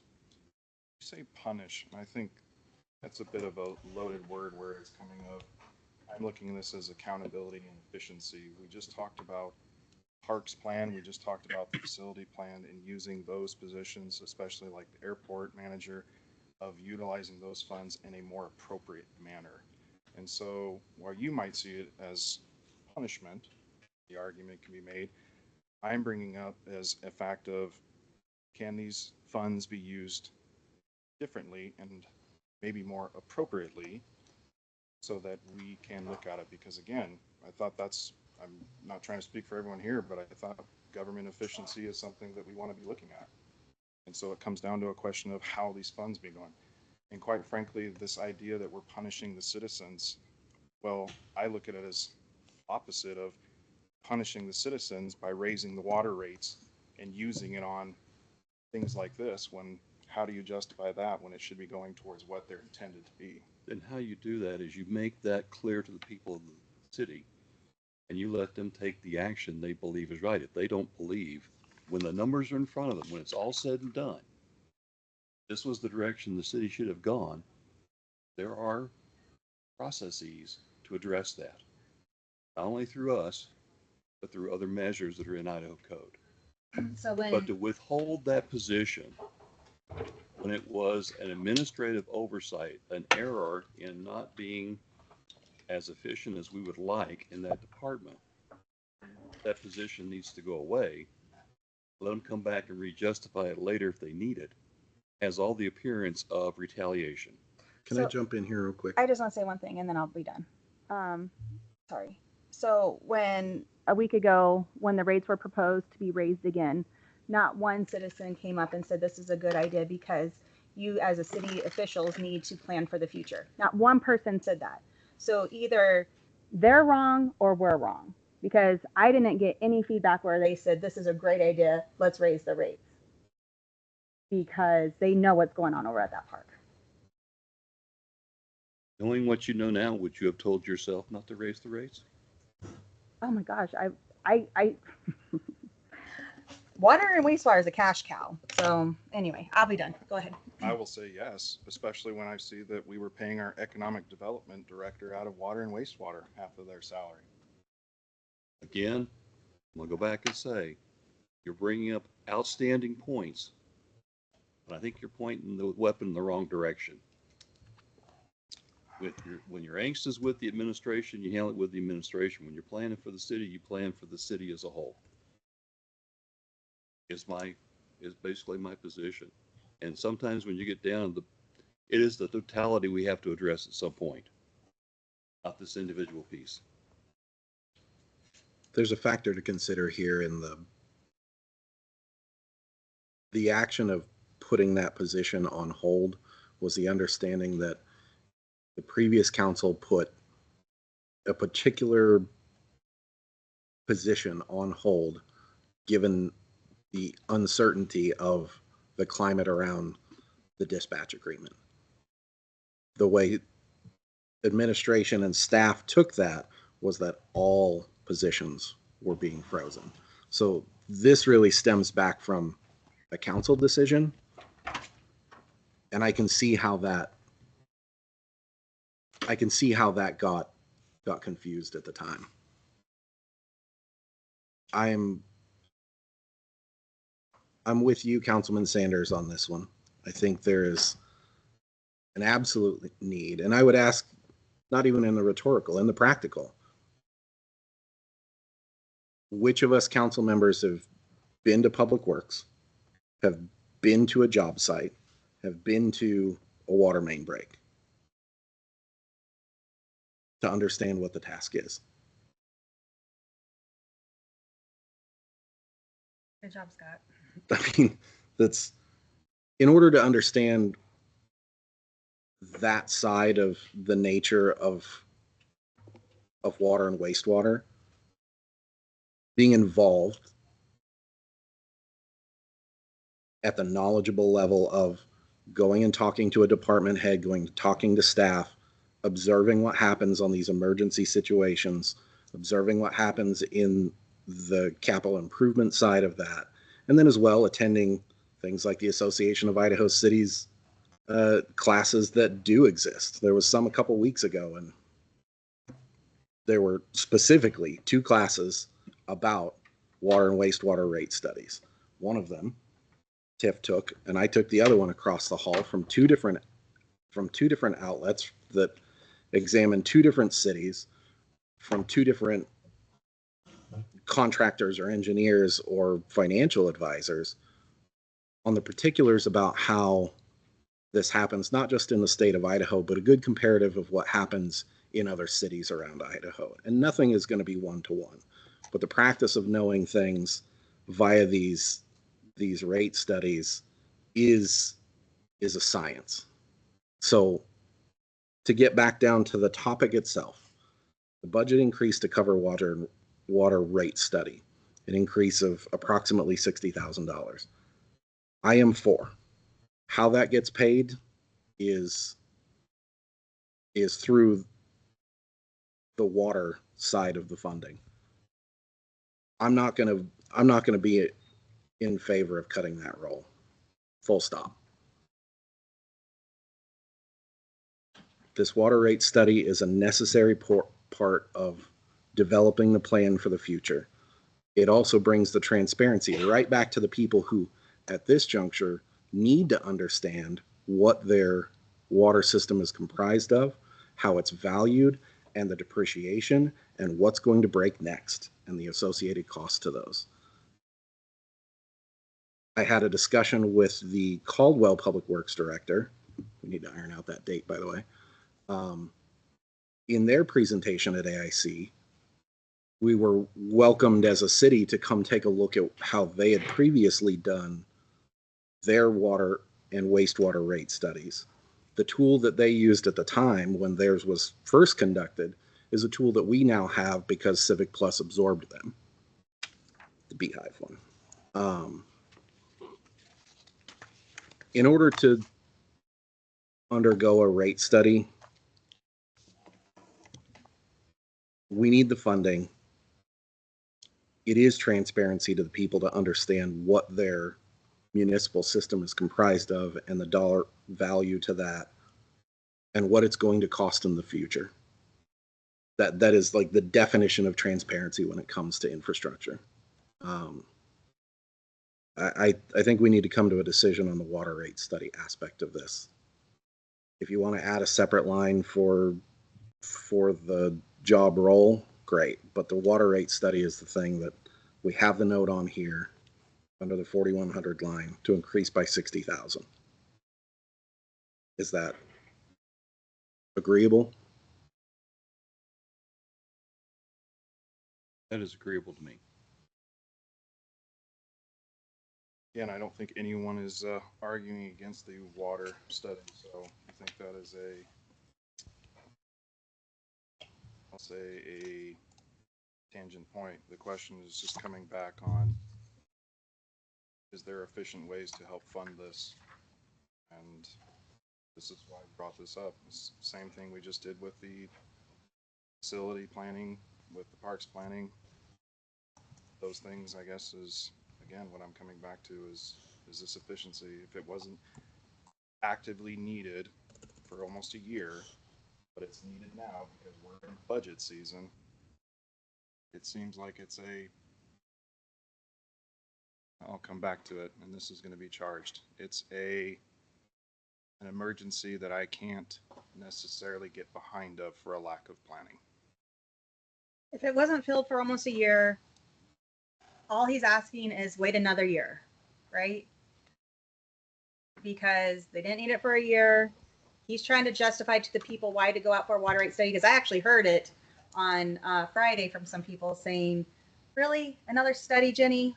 So to justify why, this is good. This is good that he's bringing this up. Position wasn't filled for a year. Maybe let's wait. That's how you can justify it, and then bring it up a year from now.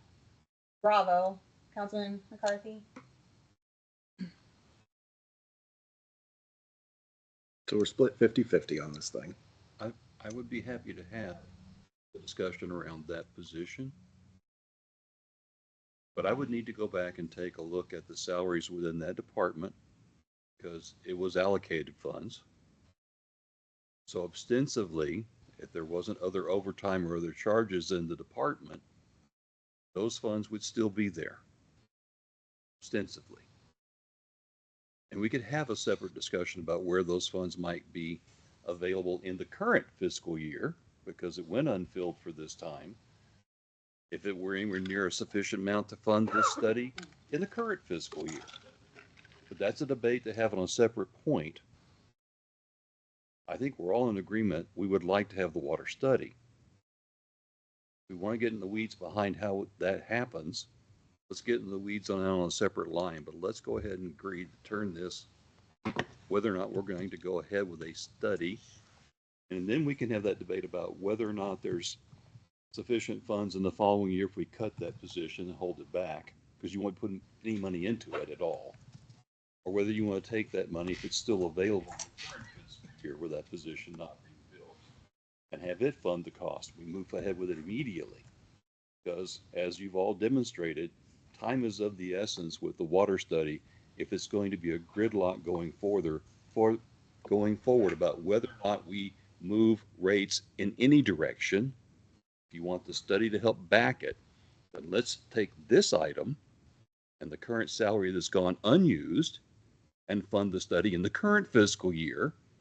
And we not have, and if you want to hold the position open next year for them to come back and re-justify it, fabulous. Let's first agree we want the study. Council want the study? I want the study. Hang on.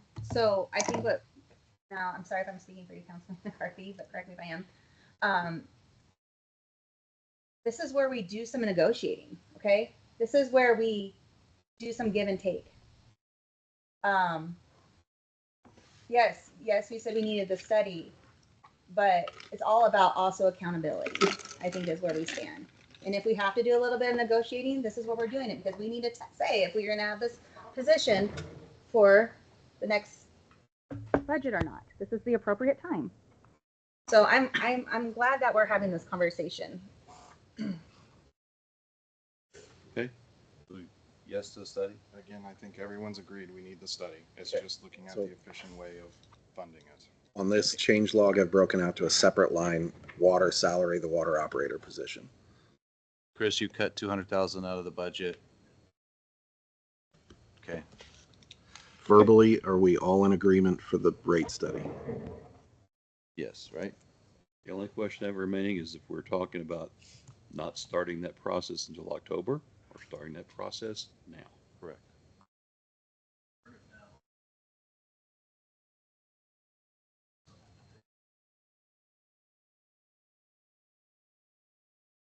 Do you think there would be a chance we would get that rate study back before we have to take up the issue of increases again? January. Okay. Then the sooner we can, and you're talking about doing it in October and having that information by January. That's what I'm asking. If it got initiated soon, in theory, we could have that by January. You think, okay. So if we started it pretty much now, then January, because that's what you hear our justification to the people, right? So, yeah. So what I'm hearing is bring it up at the next council meeting. Yep. Okay. Out of the FY26 budget. Out of the FY26 budget. Tiff? Tiffany? You're gonna, again, it goes back, these studies don't bill you 100,000 at the very start. They're Mhm. progressively over time. So he is going to be doing the study through the next fiscal year. So he's cut professional lines already. He needs money to continue to pay for the study, regardless if he starts to pay for it now. Yeah, got it. Mhm. Yes. So So leave it at 60K in the Yep. budget, in I the, just for wanted the to water study. in 4,100 for FY27. Correct. So we have operating funds to finish that study out. Okay. Is that everybody in agreement? And then we're starting it now with the salary that we saved off of that position this year. Well, it'll be up to you guys. We're already, Bringing up the next one. those are two separate buckets of Yes. funding for You're not- FY26. Let me clarify, you're not gonna be moving salary funds to pay That's not how that works. The money's allocated in the salary lines. Like, I get where you're going, like, there's money in there, but we're not gonna be able to code it from the salary line. Mayor and council, I think if you look in the water and it says over last year's budget line, it says 80,000, that was accounting for that unfilled position as we went through. So that was what was left in salary line. The 80,000. Right. Perfect. Okay, let's run down to gas and oil. For wastewater, I think you all are in agreements to increase that one, correct? Yep. Okay. And then the last one was wastewater, add value from polished sheets, 3.35 mil, 4.9 figures. I think council. Sorry, I literally just was slamming out. So the availability line was, and utilizing the figures from Paula's sheet, that would put us at the 4.972 million to enter into the line that would fund Lagoon Cell 10. Correct on that, Chris? To So- do the Lagoon 10. So the note that we have down here was, actually, I think this was just adding that to the availability line. I think it was more of like a data entry side. I don't know that it was like allocating anything different. I think it was just putting the placeholder of Paula's figures into that line. Okay. So there's no financial action there. It's just putting the actual figure in place of the placeholder. And Mayor and council, just for explanation, that 4.9 million is at the end of the next budget cycle. Those are projections. So Right. you'd want to watch your expenses and make sure that that line's paying for everything and that you do sell 250 building permits, is what it's based on. And then if it's not, do you have some way to finish that project? So that would be your reserve that you're holding in wastewater.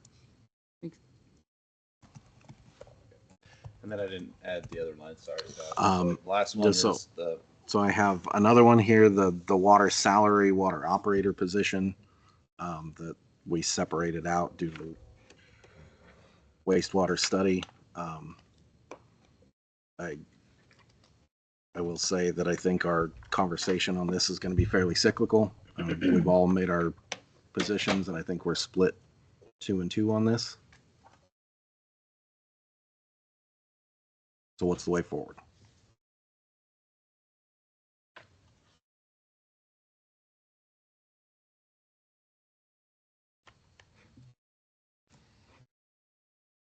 If my fellow council members would give me some reasonable assurance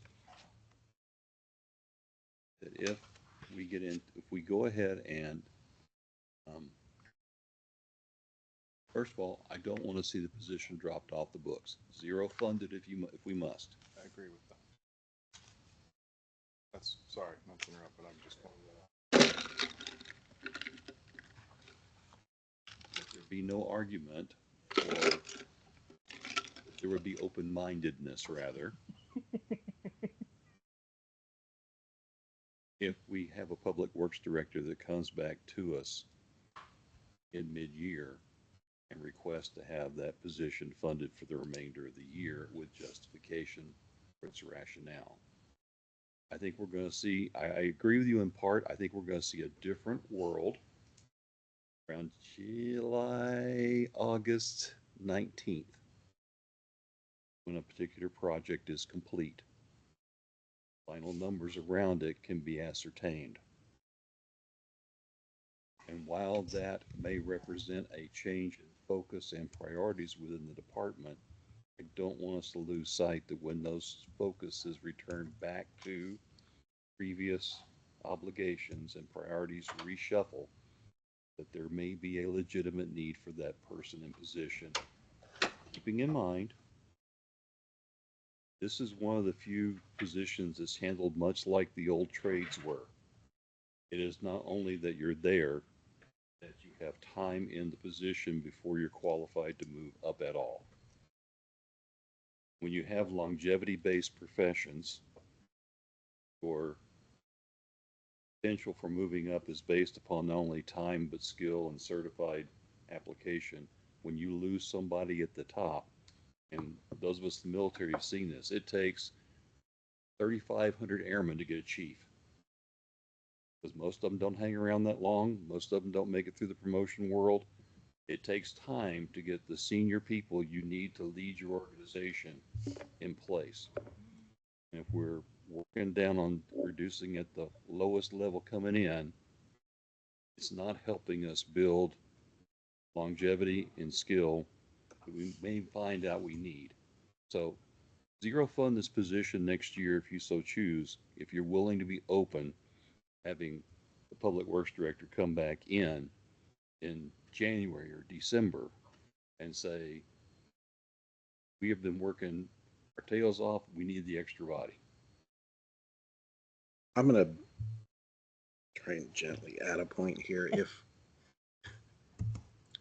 If one of our water operators were to get in an accident, to come down with some illness or something, and we don't have the extra body that also we're trying to build the longevity for, but in the management of right now, you will most certainly be understaffed, not by one, but by two under that. And that is a very realistic scenario. So I am wholeheartedly not for cutting that position or its funding. Chris, really quick, how many wastewater, or not waste, sorry, water threes we have? Just Dave? So because Garrett and Michael haven't had time in service to keep going up. Because one, you have to have so many hours in leader or supervision. The other one was time in service. So, and correct me if I'm wrong, Dave's planning to retire here in a year or two.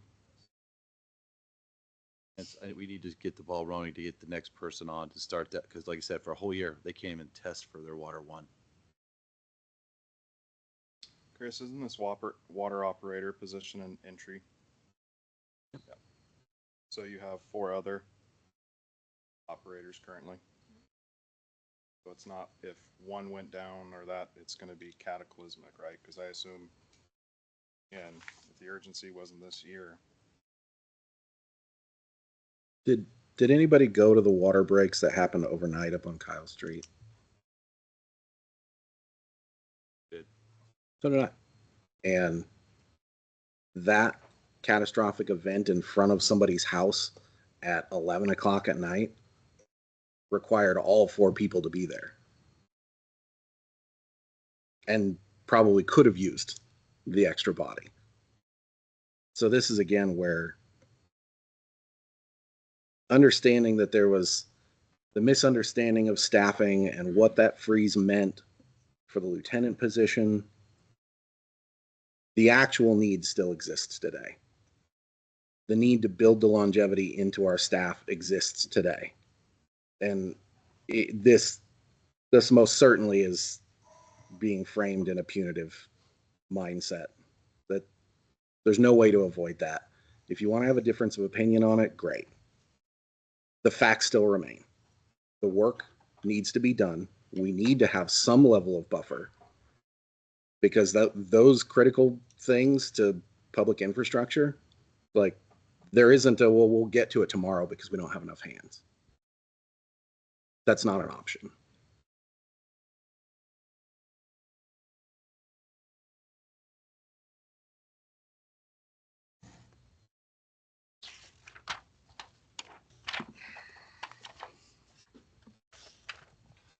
All right, council. What do you want to do on the water?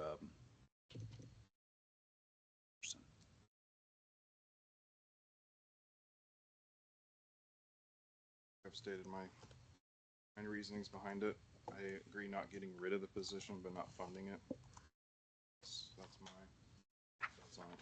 One technical question, Paula. I know we can't, Tiffany, we can't move money out of personnel once it's budgeted to handle other expenses. Can we add money to personnel during the year? Mayor and council, so for me, if you said, we're gonna keep that position, but we're gonna recognize it at 0, then there's a need in January, and it comes back to you guys.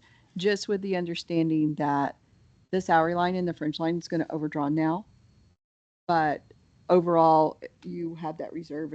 I don't think it would impact the water. Now, if you did that in a smaller department like cemetery, then it would have a huge impact. But for this discussion, that's where you would land. Now, I actually think something didn't make your list for today's discussion. I had one item. I had another one that we haven't discussed yet Okay, either. cool. So, But I don't want to get you off topic with this. so Paula, so essentially it's just like what we did for the golf course with the part-time. The part-time clubhouse attendant, it's blanked out on the current. No, that, oh, sorry, Paula, that was I- directed right at you. No, that's fine. I think that position's actually been eliminated. That's correct. Actually, that position actually doesn't really exist. It was proposed in our, if we kept the schema we have today to operate the course, we were asking for that part-time position to work through the winter time. Gotcha. But Yeah. we've changed that I completely. just know you have it here. Originally, it was not Yes. even allocated for a salary. So essentially, it's the same. Be on the books. It's just not blanked out. It would be, and we've done this in the past where we're like, we don't want to lose the position. We don't want to have to come back and justify it because it's definitely needed. But we've like, maybe you only want to budget at 6 months instead of 12 months. So there's just different options that you can use. Glad to hear we have options. Thank you.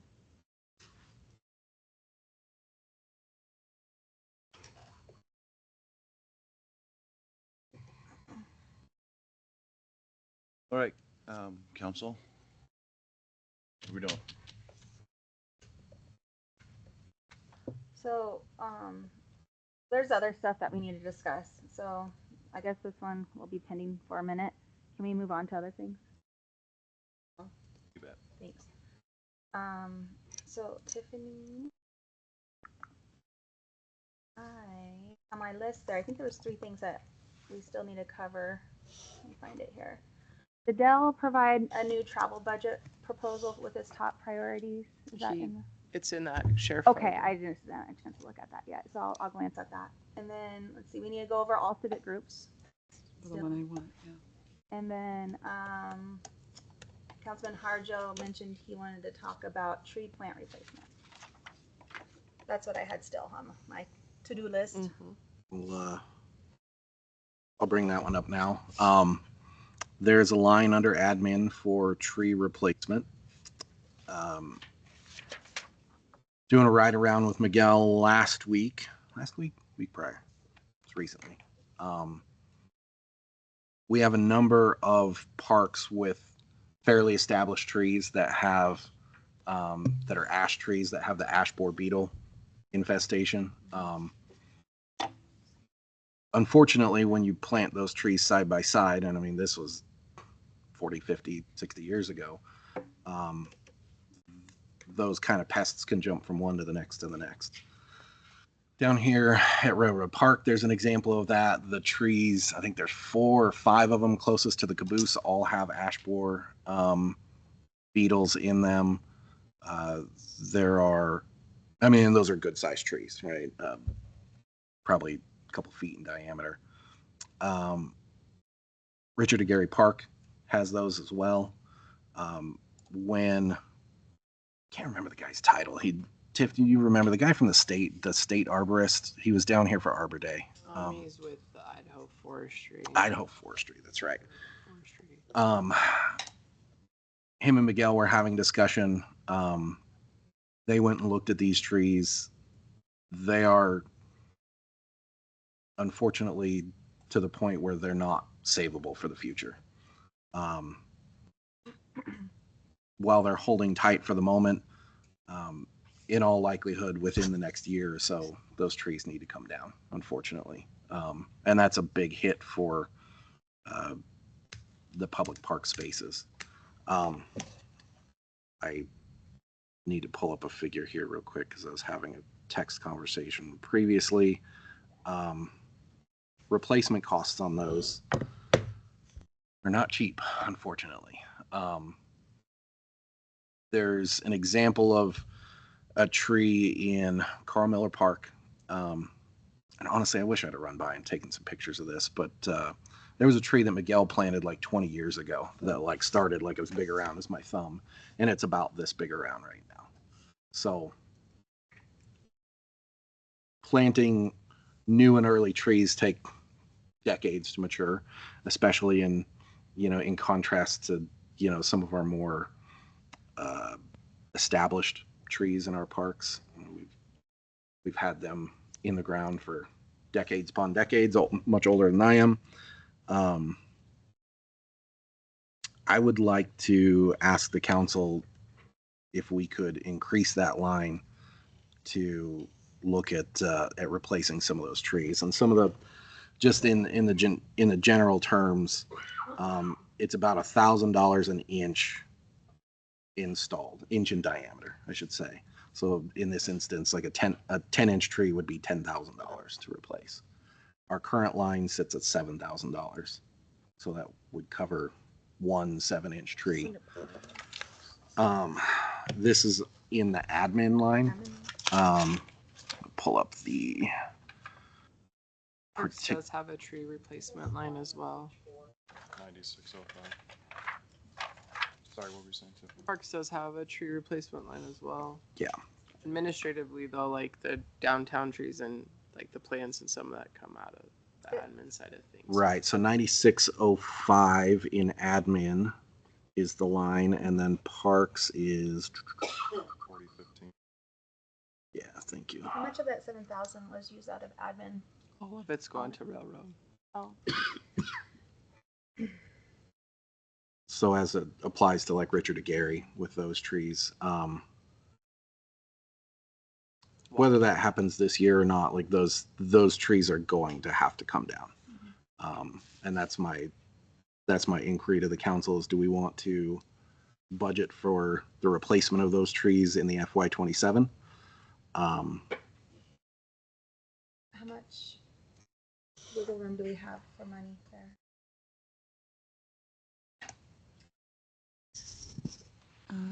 You have I don't know the exact amount, but it's pretty healthy. And we've also used that line when a tree falls across the road, like admin goes to clean it up with the chainsaws. So, my son did the farmer's market for a couple of years, and it was like kind of like you always wanted the prime spot underneath the shade because that sun will pound down on you when you're out there in the summer. So yeah, it's kind of, disheartening to hear that they will have to be taken down, but yeah, they need a replacement, for sure. So, what's the wiggle room amount? I just want to be clear, like it's not just designated a railroad, like it's community wide, and it's not just ash borer that we have infestation in. Right. There's other trees that have other diseases that when you plant the same species of tree next to one another and a bug tends to come, it devastates the entire line. So that schema is not a wise schema. That again was inherited into the city of Mountain Home. So in how to invest and recognize. We do buy a lot of trees with that money. So like Paul is right. If a tree comes down on the roadway, admin pays for that removal of that. But also at the end of the budget year, we work with the Parks Department and Jake as well. And if there's some cash left over, we tend to go buy trees to put within our forestry. I think is along the brown belt. Isn't there a lot of dead trees along there too? That's exactly what I was talking about. And Okay. that's the No, Parks those are- Department's Yeah. responsibility. Yeah, I noticed that. Yeah, I know. Are you okay? I'm dying over here. You need a second? Go for it. Mayor and council, I would think what you have Wait in a minute. contingency is going to be pretty close to what you had last year. You've made some changes today, so don't hold me to that exact number, but you're going to be pretty close to where you are. I would say you're probably, you had 456 last year. I bet you're at like 4, like 399, 375, somewhere in there. So after cost, we're talking here replacement. What about the costs for getting the diseased trees down? I So believe I just had a that, tree of mine in my backyard split. yeah, Between that and stump grinding, dumped nearly 4K. Yeah. right. And I believe that aspect is already budgeted under, oh gosh, I'm trying to think of which one that one comes out of. Because if we're talking about any is 10 or more trees, now there's a pretty substantial cost in getting the diseased trees down and away. And I don't know Right. if that would be something, it's going to be additional work to whoever, whichever department tries to take it on. It's not on their work list of priorities this year or next because it's happening in real time. So I know we've contracted for some of that service in the past. The larger trees, there's a piece of equipment that has like these giant spades that will like scoop the root ball, pull that puppy out. I don't know if the extraction of the old one is included in that cost. I'm gonna guess not. No, Um, typically not. So that would come at an additional fee for those. And recognizing that we're not going to replace a 2-foot diameter tree with a 2-foot diameter tree, right? That's just not feasible. But to set that ball in motion where we can start funding tree replacement at a little higher rate for those like really affected places is my ask. you may recall, I don't know, perhaps Jake would recall, what it cost to take down that tree that was at the end of the new driving range? The elms. Yeah. Because that was done by, Done by tag, box trees. All that work. That's all I had about. Did all that stuff. charge the rest of it off. I don't have a number in mind. Rough, like remove of hazardous branches by a local contractor and haul off back in 24 was 6,500, and that's out of Cara Miller because it probably was impacting on. I was trying to see if there was like a complete removal. Here's a tree removal complete in the right of way and grind the stump was 750, 2024. So we're thinking we need a fund for tree removal and tree planting, purchasing and planting. Kind of sounds like it. Jake had the removal in 23, which is probably the one you're talking about. That was actually giant. On the driving range and grind the stumps, and that was $5,000. It's 2 large trees near the range, grind the stumps, haul everything away was $5,000. Which was a bargain. He did it cheaper for me though too because all the branches, I kept them on the property. They didn't have to go to the dump. They did it, and I burned them on the dump. Gotcha. So it would be reasonable if we're considering willing to want an idea, wrap our heads around the total project. Somewhere between 14 and 15,000 a tree for removal and replacement. Potentially In on the high end. the utmost respect, I know you all want to just go and rip them all out. We're probably not going to rip them out community wide. Phase them No. out. Yeah. Like you may go and do the 4 at Railroad and then maybe move to Richard or Gary if you had the funds available, or it would be the next year. We're not going out clear cutting. Yeah. No, absolutely not. We've been threatened with weapons before in removing trees. So for the sake Literally. of staff, we will not do that. Yeah. Yeah. So is the ask, sorry, not, you Councilman will Ward, because they have it in the admin, Councilman Harjo, Parks, Yeah. So between those two lines, and Golf. I didn't come forward with a figure. This is just something to recognize that we do have these things that afflict the park spaces. We've got a couple lines to expend from, but those lines are pretty minimal compared to the need.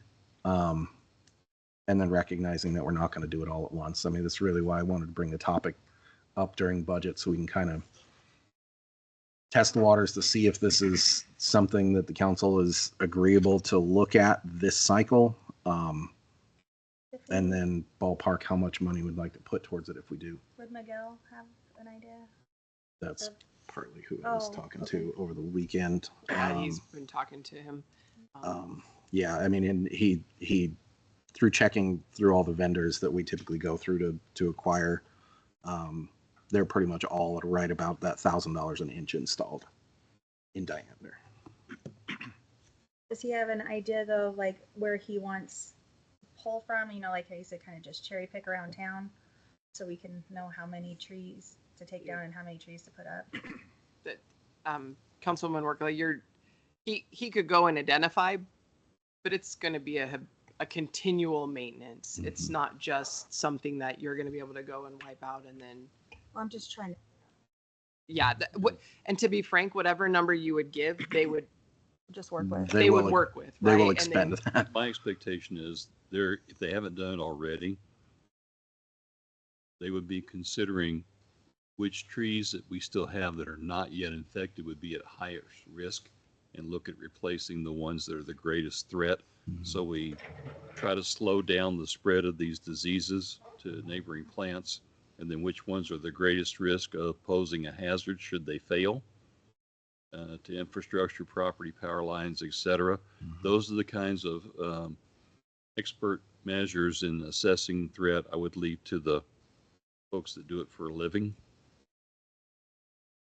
Yeah, so that's what we're trying to figure out how much to fund them for, right? So whatever we give them, they're going to use it in that way. And we can get the follow-up on how they've done it and what remains. In the parks line right now under 4015, there's a $12,000 budget, and the admin line was 7. Yeah, it's 7. Jake, you don't have anything under golf, do you? Okay, that's what I was trying to look for. I did, I took it out, $5,000 and everybody took it out.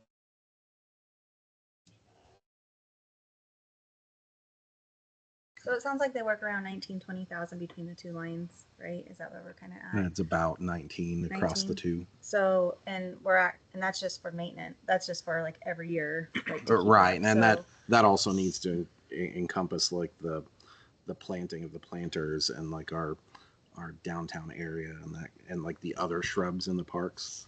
And that's why I say like those things are already like an operational expense that we utilize. This Right. would be in it. addition to all that. No, none of us want to throw out a number. Same, and I that's why I didn't want to come with a number without really. How much? 5 trees.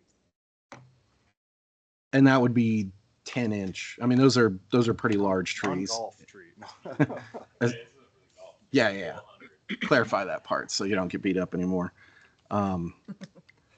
Yeah, I mean, and just by the nature of things, trees are expensive. But to set something in motion would Okay, be 50. my ask. Thanks, Jake. You're welcome. Mayor and council, do you want its own GL recognized in admin or? There's a GL in admin and there's a GL in parks Mhm. already. Do you want an additional GL and admin just for this project? No, because it's probably going to be a continuous thing. I just recognize that like what we've allocated before is not sufficient to keep up with the growing problem of infestation and so on. Miguel has some plans on how to address the addressable things that afflict some of these trees, but like those ash borer, like that's non-reversible, unfortunately.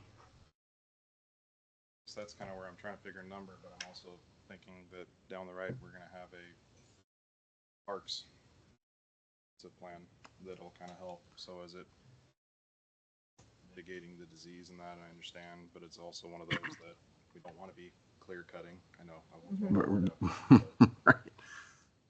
So I guess I would kind of be curious of that we can get a better number, maybe not $50,000, but Well, if we're already at 20 to maintain, we're actually just looking at 30,000. oh, I thought you were asking, or you were suggesting an additional 50,000 on top. No, no. Oh, Jake shaking So his the- head, yes. So 50K is a big number, right? But if you manage that in an appropriate sense, that like not maybe the answer isn't 10-inch diameter trees, they're 5-inch trees, and those are still relatively well established. And then you have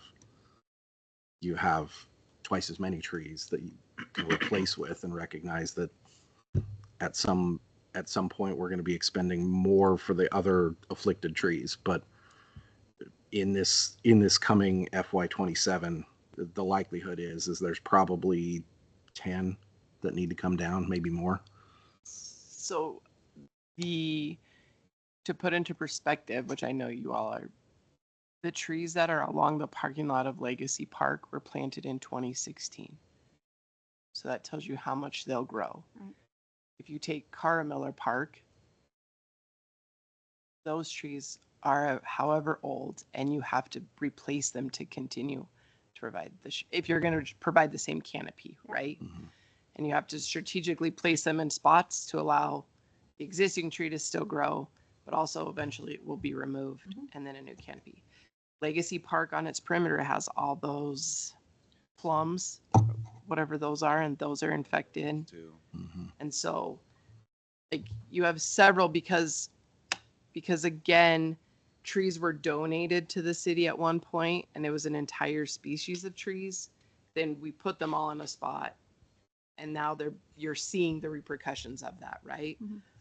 So it will be phased out with the intent to always replace. And we do that with the urban tree and forestry gentlemen. We work with them. We supply grants to Arbor Day Foundation through the state to continue to receive some of that funding and recognition. And so budgeting dollars to maintain and replace and add new is huge.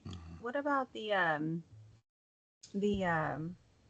option of people do like memorial type things, like memorial trees, where they donate and I love the sediment to that, but typically you end up with a seedling or a smaller tree, and then you have to remember you're putting them in a park, and not everyone is kind to a tree in a park. Like our law enforcement have cited people for destroying public property, and so some of the trees don't even survive, right? So you can, but now you're going back to donation funds. It could take us 3 years to get a tree of that diameter size in donation. For some context, one of the sites that I had bookmarked in here was like City of Boise's Parks and Rec Department has a tree and bench adoption program for neighborhood park trees. Just their adoption of an existing tree for a memorial, for instance, is like $625. Trees over 20-inch to adopt the existing tree is $1,250. Their planting of new trees is a separate program. This is just for comparison's sake.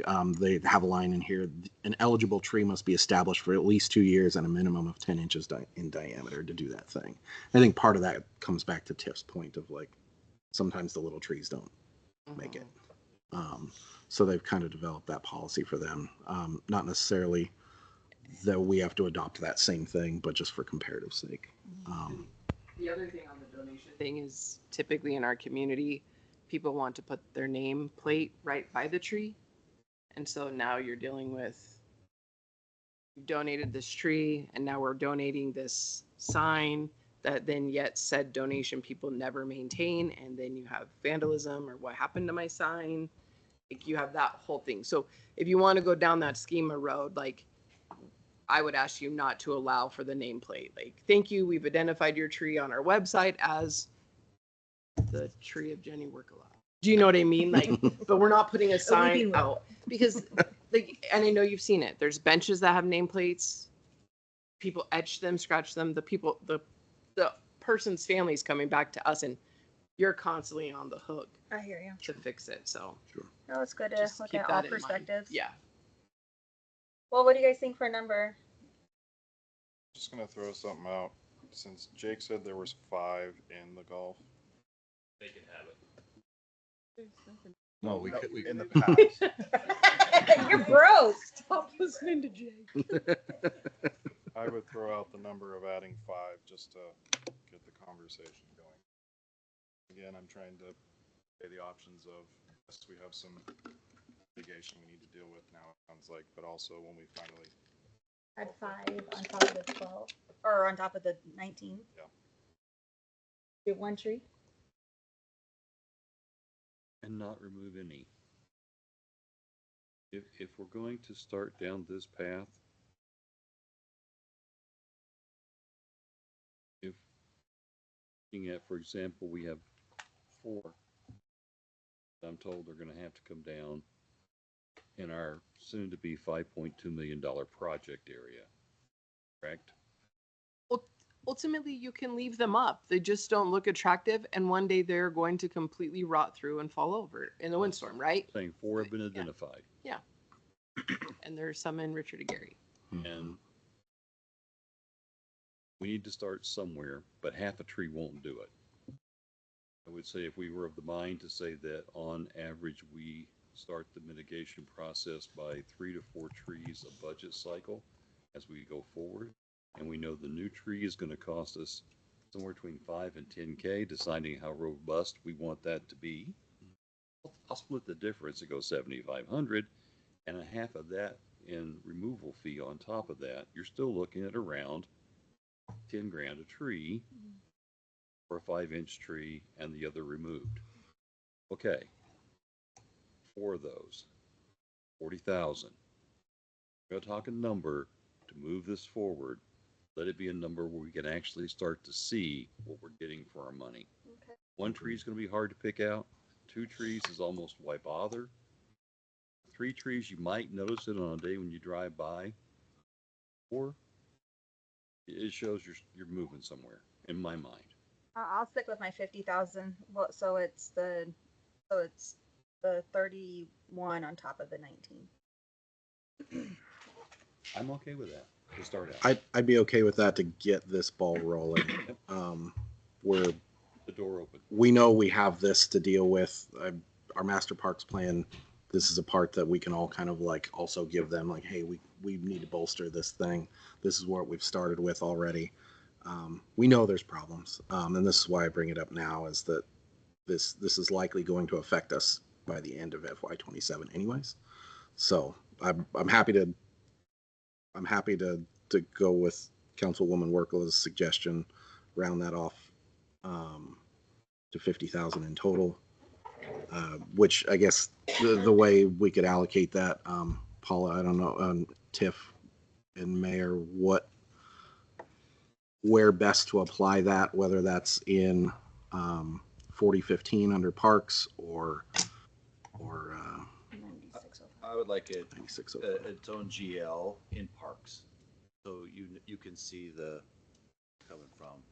Yeah, I parks, agree. tree line's already in there. Yeah, so but you 40, put it 50. as- Tree and plant replacement, it already has 2,000 in it. Yes, but Let's put the remainder So if we in it. put 31 in that line. is the idea to be the first trees would be at railroad? Or I was just saying that as an example. I would leave it to Miguel and his crew Yeah. to go through and look at where's the threat, where's the greatest need. If we've got a tree over in Carr Miller that's going to be threatening power lines or homes, if it has to come down, then I expect them to use their rationale to determine what the priority should be, and we let them apply it as their skill suggests. Agreed. Yeah. I was just curious if railroad was a discussion, if we ever got any more clarification on what contingency was left, because I know we talked about that with the rental. So I didn't know if there was more contingency if we were specifically talking railroad. Just wanted clarification.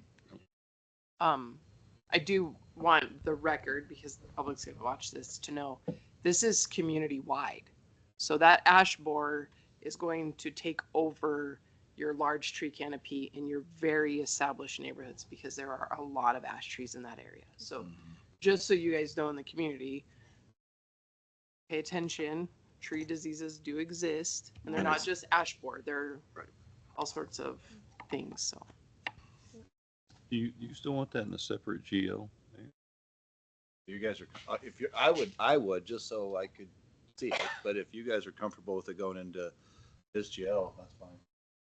You can always run reports and find out what happened. Yeah. In the one GL. So the total in the parks tree replacement would be 43. That's the total with the 7 still in admin. Yeah. To the 50. Thank you, Council. All right, is that all the lines?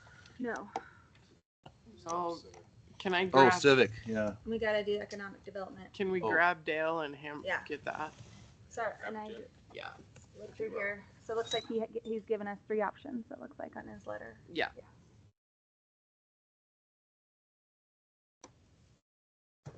Civic groups. Where's his letter? What do you wanna do? Are we pressing through lunch or will we stop at 12? What's the plan? I'm up to you guys. I don't think there's a lot after Dale and Civic, right? That's all I know of. Yeah. On a full stomach or grumpy empty stomach? Councilman Sanders, did you find the memo from economic? Okay, thank you. Have to keep refreshing the folder. Oh, I tried to number specifically you the did, yeah. items to get them to the top Well, for you thanks guys. for doing- Hi. You're front and center, Dale.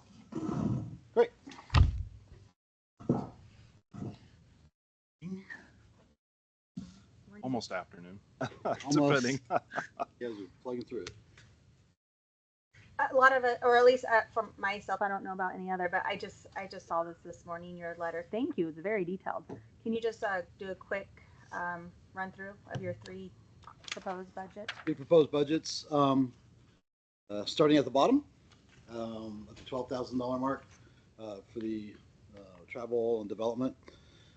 I can still do my job. Okay, and what I mean by that is there's a lot of local work that needs to be done, preparing the industrial park and some different things there. And so none of that stops on any of these plans. All of that keeps moving forward. The idea around these other things is having the connections in the local organizations so that Mountain Home's at the table. And so we're having conversations with the developments happening in the Treasure Valley. I really do believe that Mountain Home is part of the solution for the expansion of the valley. That they're, personally, I don't think they're considering it well enough.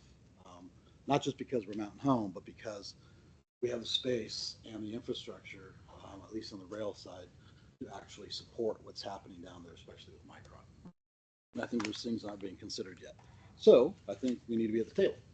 And so there's twofold there. What I'm saying is that the city itself, obviously we need to be at the table because we need to take care of the city, but we have a contribution to the region that can help support what's coming. And so that the lowest budget, I can still do all that. Stay in play there, keep Mountain Home coming to the table, and keep getting, increasing our influence in those regional decisions and thinking and strategies. Next level up gives a bit more, and there's a little bit of money in there to, if I get a response from an aerospace company in Seattle that says, hey, we really want to talk to you more, I can get on a plane and go see them. And so I'm not, straining the budget doing that. And so that takes it down to kind of a minimum to be able to still have a bit of money in there to still get over there if we can get the attention of an aerospace. So next level up is just more of that and more ability to do more outreach and get more visibility.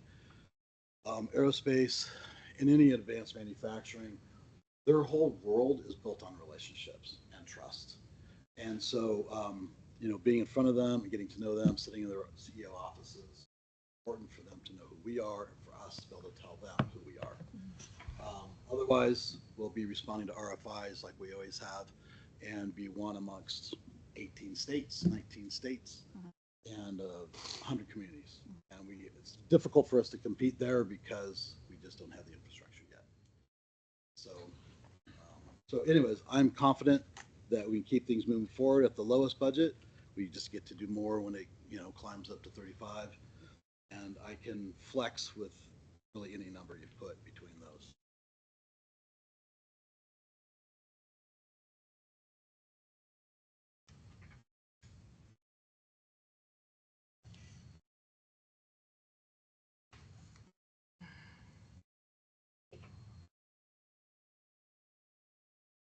Dale, I'll say before we kind of begin, thank you for the memo and also the spreadsheet. Really helps having these numbers and kind of laying what's real.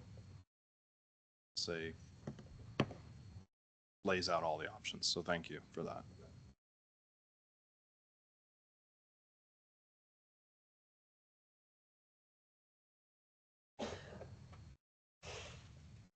Bless you, whoever that.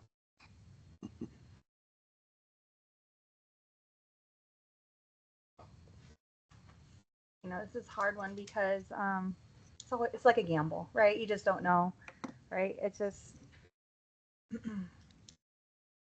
don't know how many of you folks have had put in sales jobs as a selling a strategy, versus being passive and waiting. And one of the things that I feel is an urgency because aerospace is transitioning right now. It's adjusting. People have said, "Oh, it's bounding back because of COVID shut it down," which was, I was in the middle of that. It was pretty terrible. And but really, when you talk to some experts that really are deep and wide, it's actually reorganizing. So companies are moving, and then when they move, that's it. It's going to be set in stone. So I personally have the personal conviction that we have a window of time. We don't know how long that is, but we have a window where there's low-hanging fruit in our neighbor's backyard that we can, see if we can work with them and our city, into our region, we're a solution to them. So it's more than just they got a contract and they're expanding. It's like we're literally a business solution that they're really wrestling. how is your networking going with the Pacific Northwest? I've had several conversations. It's always interesting because people are really responsive. They tend to say, well, and they're building out Boise, and they're building it just like Seattle and Portland. It's like, well, we're not doing that in Mountain Home, and they're very interested. There's an intrigue they have, I think, with some of the solutions I think we can provide because, I'll tell them, it's like, I have 276 kids graduating this year. We don't have great local jobs for them. And that's a workforce. We also have the military base. But even beyond that, between here and the, Salt Lake City border on I-84, we have 2,600 kids graduating, rural kids. Yeah. And they like that. And so I think we have to differentiate ourselves in a way that, and bring new things to the conversation and kind of, manage the narration. So people are responding to that. I'm seeing, several that are, they're wrestling with the process, but, they're in a decision-making process too. And so I've got some warm leads, some warm contacts, not as many as I want to have. What about outside of the aeronautics, like warehouse and FedEx, UPS, that type of? So when it comes to logistics and warehousing and such, there is some interest, and as people become more aware that we have a railroad and a rail infrastructure potential, there's just more and more where people are kind of stepping up and going, Mountain Home has that? Mountain Home has what we have. And so there is interest, even reaching out with investors. Investors are seeing the possibilities. Of course, you have to have the right investor to be the first one to really break ground and really move forward. I honestly, it's like I've been encouraged, even in the Treasure Valley, at the interest people have in Mountain Home, but they're so busy reacting to the growth they're having. Oh. The idea of planning ahead, it's just a different animal. It's a different, activity, et cetera. And so I'm just trying to capitalize on, where I see interest. Exactly. So like when you go to the Seattle area, you see that they want to move Right. out of that area because of the tax situation there and everything. And so that's probably where I'm hearing is your big priority Right. is to Right. be like if you want to move, Right. move here. Aerospace is obviously global and pretty big. And Yeah. so the East Coast has a strong market, and a lot of those companies don't have a presence in the West. Gotcha. And so why not Mountain Home? I mean, and so I'm trying to get in the mindsets around that, but then also not just in Washington, the whole coastal Would you states. have to travel to the east to network to get those? Yeah, there's some conferences that I would really need. I haven't even really pushed that into the budget yet. I'm just trying to get through, Okay. some initial north. I mean, to me, it's like we've got opportunities nearby, and we should focus on that. See, I can see myself agreeing to all three of these. You know what I mean? To all three of these levels. I need, I guess, council to help me figure out because I can see the pros and cons to all of them. Right. And then like let's say we did give you the 50,000 for traveling, and a year from now you're like, gosh, dang it, there wasn't a single bite, right? And so I know it's a gamble. It's the nature of it. Yeah, it's sales, Yeah, right. and so it's a calculated investment. What is the rest of council thinking?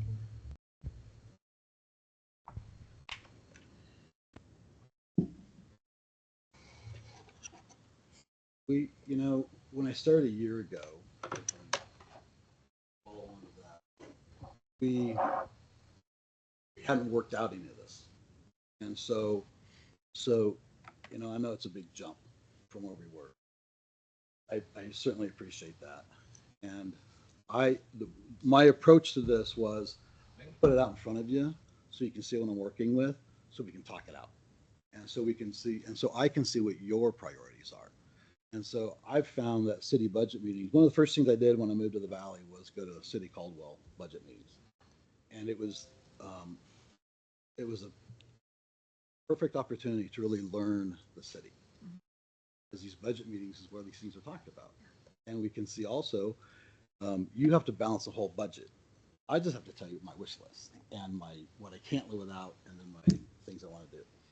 And so I don't feel like I'm doing the city council a service if I'm not telling you, here's the breadth of it. There's a lot more that could happen, but that takes staffing and funding and all that stuff. But it's like, but where we're at right now, I think we can actively continue to work on the development of the industrial park, and then also actually go out and insert Mountain Home, create our own reputation within the aerospace manufacturing. That's the Pacific Northwest. That is our biggest industry in the Pacific Northwest.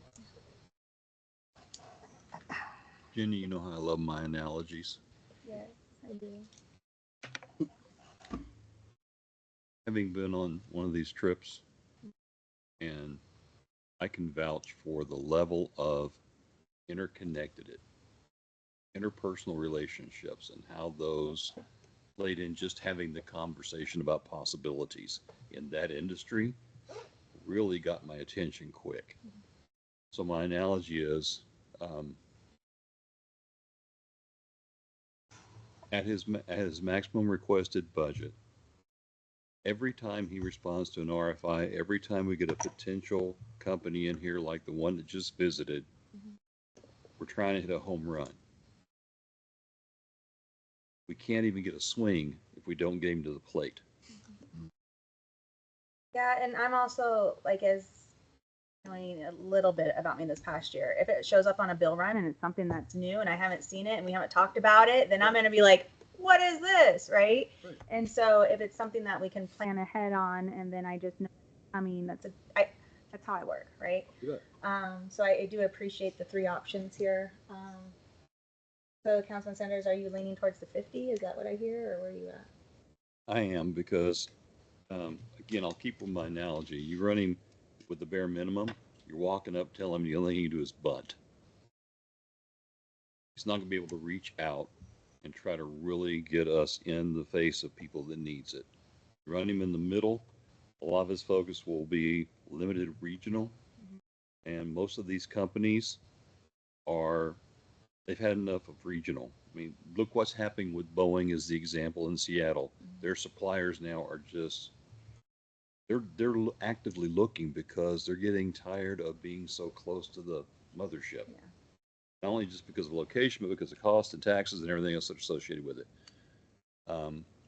At this point in time, with the budget we currently have, with our need to try to grow our tax base, it's a gamble.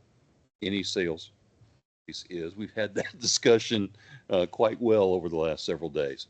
But having watched him operate around other people, having watched him use the contacts at that one conference, and establishing a few of my own, as a result of his example of how to go about doing it, I would like to have him have the opportunity to put the city of Mount Home in there as off.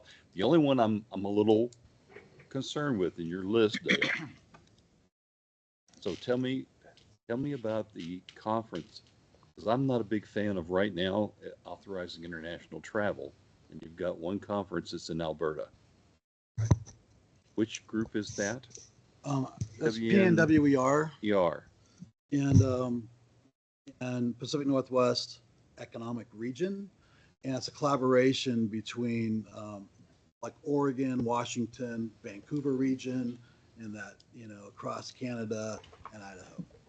I think there might even be some Montana in there. And so with some of the regional conversations I've had, especially having rail, and potentials with the airport, there's people are kind of intrigued with Mountain Home, especially being near an Air Force base. But I actually went to a rail conference. I learned a lot, made some interesting connections. And I've continued a conversation with a gentleman in Port Hudson who is looking at component shipbuilding. He's out raising, hundreds of millions of dollars for his shipbuilding enterprise. That this new thing with building ships by components along the rail lines. And so when I started talking about our rail line, he was like, "Well, why couldn't Mountain Home participate in, some of that shipbuilding?" And so it's kind of intriguing, the idea of doing shipbuilding, but they're part of that. I met them through the PNWE that you're asking about. So Alberta, they move it around. And Well, so, and just for me, in this next year, that might not be one I would support sending, just because I've got a little quirkiness about me about when it comes to international travel at our expense. Even though it's a regional partnership, and I know it gets moved around. So I'm not saying that I would never want you to attend one of those. It's just international travel. I spent too many years in state government where travel was scrutinized every time there was a trip, and international travel was reserved for those that didn't have to answer to anybody. And I'll say this, council, is he's doing it without a body. He's doing it solely on himself. Back in the day when we had a economic development department, we had 2 people in that department. So, for thought, saving on a body. What's the other council member thinking?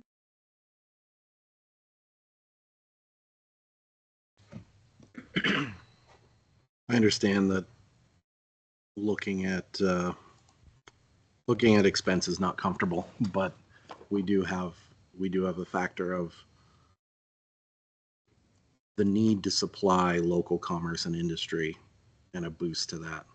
It's a part of our property tax base that has not grown much. We have some potential to get some big wins. We came very close to getting a big win this last go around, and I want to encourage that from the perspective of jobs, property tax balance to the residential payer. I think we owe it to our community to chase these things. The growth I believe in is something like this, not just developments, right?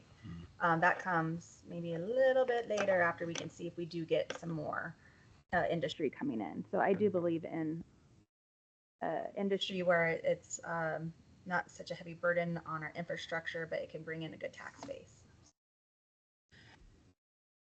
Dale, I think one of the advantages has been with the advanced manufacturing focus.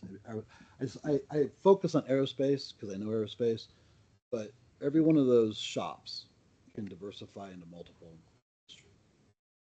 Really, I look at that as a narrowing of the wedge for advanced manufacturing as a whole. And then when it comes to water needs and such, it's just a little bit, much less than food processing and some of those. No, yeah, and you explained that to us at your last presentation, yeah. Dale, are you open to, I know our Public Works Director has talked about this with our task order with Keller. Start kind of doing quarterly. Are you open to coming quarterly to kind of give progress and talk to City Council about where it is? That's awesome. What number you guys want to go at? Well, just for me, I'll say, with the salary and everything, 50 is a little bit stretch for me. I would caution going to the max. I think we last had it, Paula, Tiffany, not to put you on the spot, but we were about 20, I think, in travel out of the admin budget for this year. yeah, for this current year. I think we were at 24, but I think we were trying to figure out it was like 80% we thought was for Mr. King. Yeah, I didn't go anywhere this year. Yeah. No, I went in your place once. Oh, yeah, that's right. Yep. I did go somewhere. Yeah.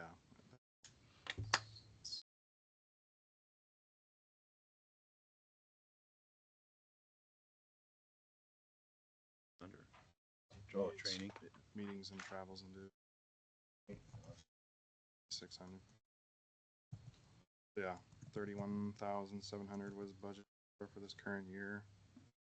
24,742 was spent. I'm just gonna, seems that it's the theme of mine, this budget here, but I'm just not in favor of the 50 at this time. So, but I do appreciate all the info that you've given. It's a great plan. I just, hard for me to go from a 18,000 up to 50,000 plus salary and fringe and everything. So So you think it maybe do the 35?